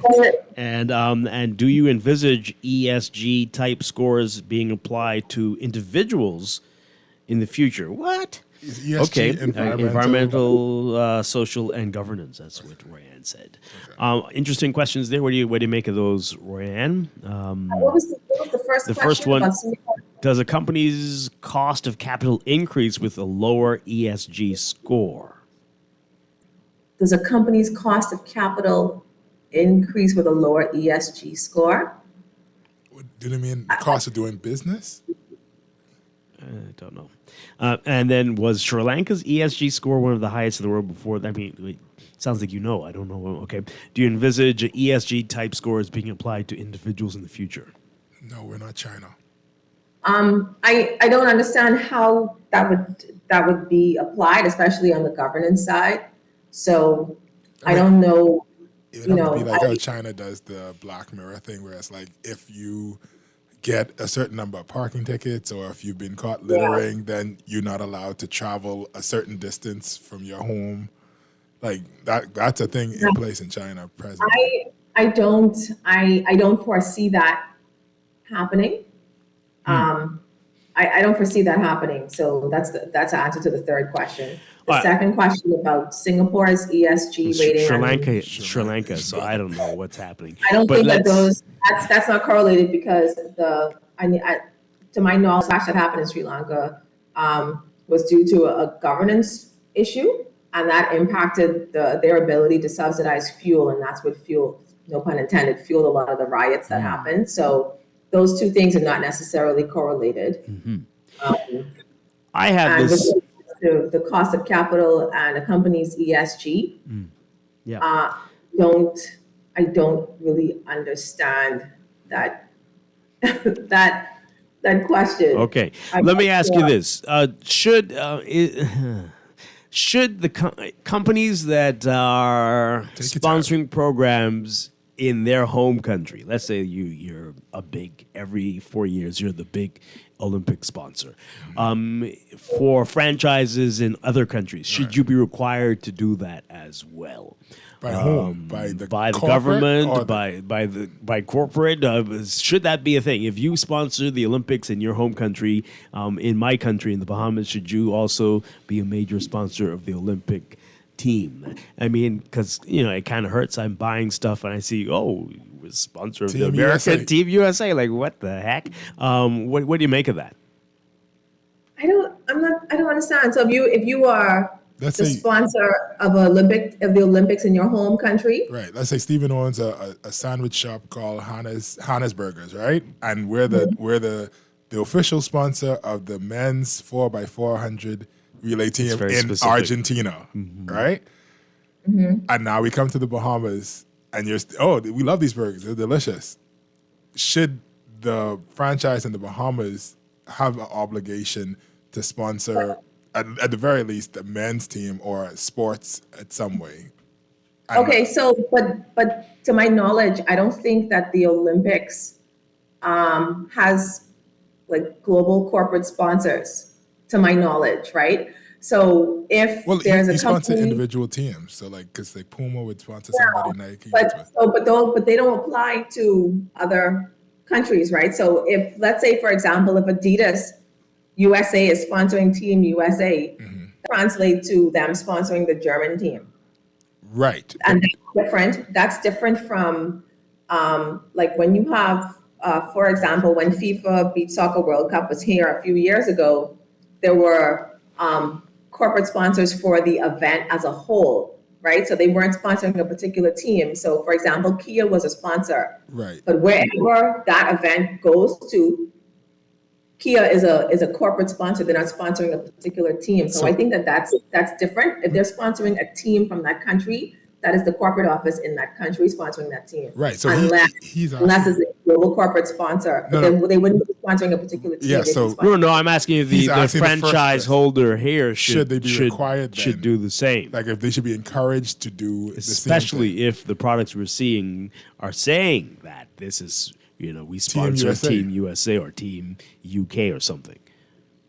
I mean, is it a bad look? don't- Is it a bad image? Or should you we're going to do it here too? Well, that comes down to, does that particular country office have the budget, right? Like, how good is that team? I don't know. They'd be Those better if things you are give them those things are. I mean, depends on the structure of the company. You may have a company that's more centralized in how they determine sponsorship for different markets. But often, if you have like large areas of a company that have regional responsibilities, they can make that call. But there's a return that they're looking for on that. So when, for example, if Adidas sponsors Team USA, they know that X amount of millions of viewers are going to watch NBC to see Adidas, right? They're gonna get the visibility and the return from that. In another market, they may not see those same things. So, they have to evaluate that. I would say on a market by market basis, unless of course it is a global corporate sponsor, in which case you'll see the same things happening in each market. Yeah. All right. Well, I mean, I'm thinking more like a fast food restaurant or a product, the ones who do it the most. Yeah, but right? I don't And so they wear some part of Well, your let's look at it in another way. If a fast food company is in the U.S. and they're sponsoring some type of Olympic event, we are watching the U.S. feed. No, but see, So you're thinking about it. He's talking about company team. anyway. He's talking about teams, and you're talking about like the entire. Yeah, event. not the Olympics. The team. The team I itself. understand that, but the local franchise of that global franchise, You see, they already they're getting still the going to value. benefit. They're still going to benefit from that brand being seen. I understand what you Right? mean. Like how McDonald's ads play, and we see them over here as well. Anyway, yes. That's exactly why they should sponsor the local team, right? but Because if you- the money, everything we're buying is going to sponsor the competing team, but you're But not if you- sponsoring. You're not sponsoring the local team, so I think I feel some sort of way about it. That's why you But don't buy For the company Argentina hamburgers. that has to make that evaluation Right. based on their own. They're going to say visibility-wise, the brand is still really being seen because we're watching this feed with all of these So ads. she's saying that from a financial standpoint, it wouldn't benefit them any extra to also throw their money in. So I don't believe that. I believe Let me add something though. They can take out an ad and say, our brand supports, Team Bahamas, but they wouldn't necessarily sponsor the team, if that makes sense. But I think it would They have to make a financial decision, Right. really. Okay. For me, the argument would be, imagine now if everybody's wearing Hannah's Hamburgers T-shirts, right? So the American team is wearing it, the Argentinian team is wearing it, the Bahamian team is wearing it. And they're like, boy, these people, this hamburger team is everywhere, all right? Like I think that it would work out for corporate, but then again, that's me thinking backwards. That's a corporate sponsorship. That's a global corporate sponsorship. But it's definitely something companies need to be thinking about, your image, and you're giving back to the community. And so we hope more of them put these messages out there, let people know what they're doing, and that they do care. Yeah. Especially Absolutely. for people who are asking for help, because we almost every time the Olympics comes around, the Olympic teams are like, hey, guys. Every sporting It'd be great. No, I'm saying, but I know specifically talking about the Olympics, Yeah. and then we have the same The issues athletes with are still struggling. Yeah. We have the same problem with schools, because you talk about, Ryan, helping with parks and stuff, but like schools also need help, and like I think these are low hanging fruits that companies could go and say, hey, I want to help this school that's next door to my department store. And you can see by the drive-through lines, some of these places are raking it in. But anyway, okay, so we got about a minute left. Royanne, let's do this really quickly. Brand up, brand down. Brands that you think locally and abroad that we're doing it right in the last few weeks, and brands that you think dropped the ball. Let's hear your views on these. Okay, so I have two local brands. I have two brands, two up, two down, and they're all local. Let's start with the up. On the up, brand up, I have to give it to the University of the Bahamas, UB, because when there was an issue that arose around them allowing, what was the month? It was LGBTQ month, or some celebrations. They were going to allow that. And they had some pushback from the Christian Council, but UB said in a statement that it is their mandate to produce, I'm paraphrasing, of course, produce quality citizens and give their students the freedom of expression. And they stuck to that mandate, and they said they're not going to be influenced by external parties to that end. So shout out to UB for doing that, sticking to their mandate, and allowing a debate to happen, which they should. People have a right to voice their opinions. The second brand up is the Bahamas Development Bank. I really love what they're doing with the orange economy. So if you read the papers this week, you saw that they have funding from the African Export-Import Bank for $30 million to support and expand businesses in the Bahamas that are on leading edge innovation, right? So I love this initiative because I think that this is really what we need if we're going to diversify our economy and grow our economy. So I think that this is great. Great. To get that funding. That's the brand up. The brand down, I mean, obviously you figured out by now that if I mention UV, I must mention the Christian Council in this story.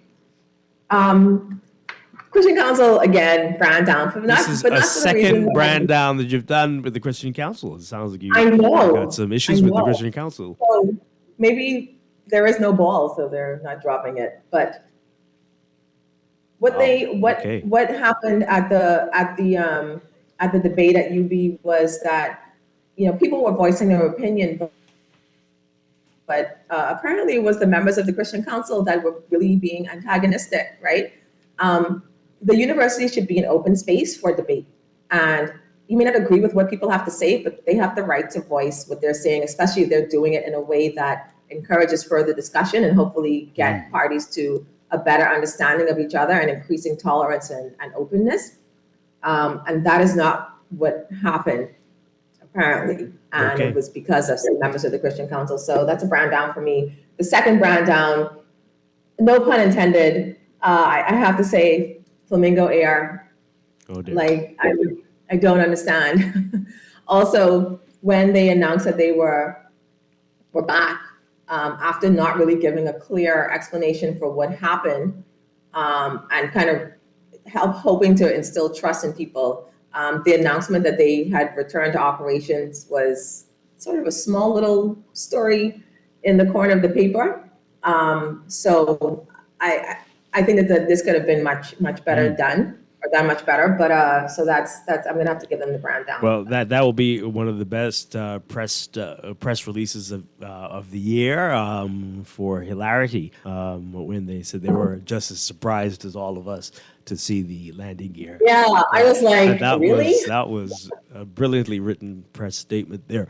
But Royanne Dane, thank you so much as always. Great conversation. It was a pleasure. Thank you very much. Let's go straight to business.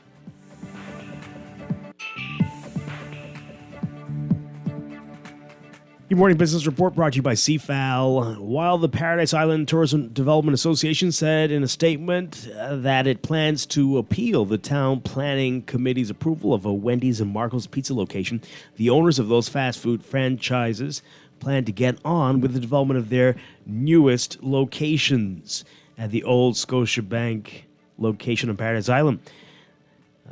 Somi Holdings Limited, which is affiliated with Atos Holdings, owned by Chris and Terry Savousis, the owner of the Wendy's and Marco's franchises, has been battling Paradise Island stakeholders over the development of the fast food restaurants of Paradise Island. The association contends that there is no lines of fast food restaurants in Paradise Island. They also object to the development on the basis that it will increase vehicular traffic on the island and that the building does not have adequate parking to satisfy such a business. Love Beach residents have launched a petition against Aristo Development's proposed Passion Point project, calling for the town planning committee, the government, and anyone else who would listen to stop the 7-story two-building project from happening in their quiet western community. The petition against the project, put online 3 weeks ago, now has 257 signatures. The residents contend that the project is too large for their community and is not conducive to the environmental sensitivity of the area, especially the coastline. As part of the digitization of the Bahamas Investment Authority, Director of Investments Felicia Woods Hannah says that the department will do away with hard copy applications by the end of the year. The digitization of BIA is among a number of advancements the department is undergoing, including the development of human capital and the updating of existing legislation and policies. In your Market Watch trading on the BISX from Thursday, your market movers: AML Foods Limited moving 2,000 shares, closing at $4.50, up 7 cents. Colina Holdings moving 200, closing at $10.20, unchanged. CIBC First Caribbean Bank moving 900, unchanged at $14.50. Doctors Hospital moving 200, unchanged at $10.05.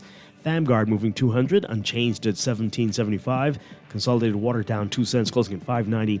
And Emir Incorporated up 6 cents, closing at $8.18. The BISX All Share Index closing at 2,797.03, up 0.37. That's your Market Watch, and that is your morning business report brought to you by CFAL, growing wealth for future generations.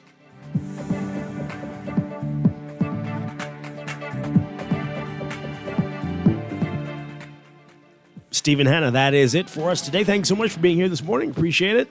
Have a great weekend. I will do my best. I'll be back on Monday with more Morning Blend and Morning Blend Business right here on Guardian Radio 96.9. Dwight Strachan, have a great day, great weekend. Stay tuned for On the Clock with Aaron Green next.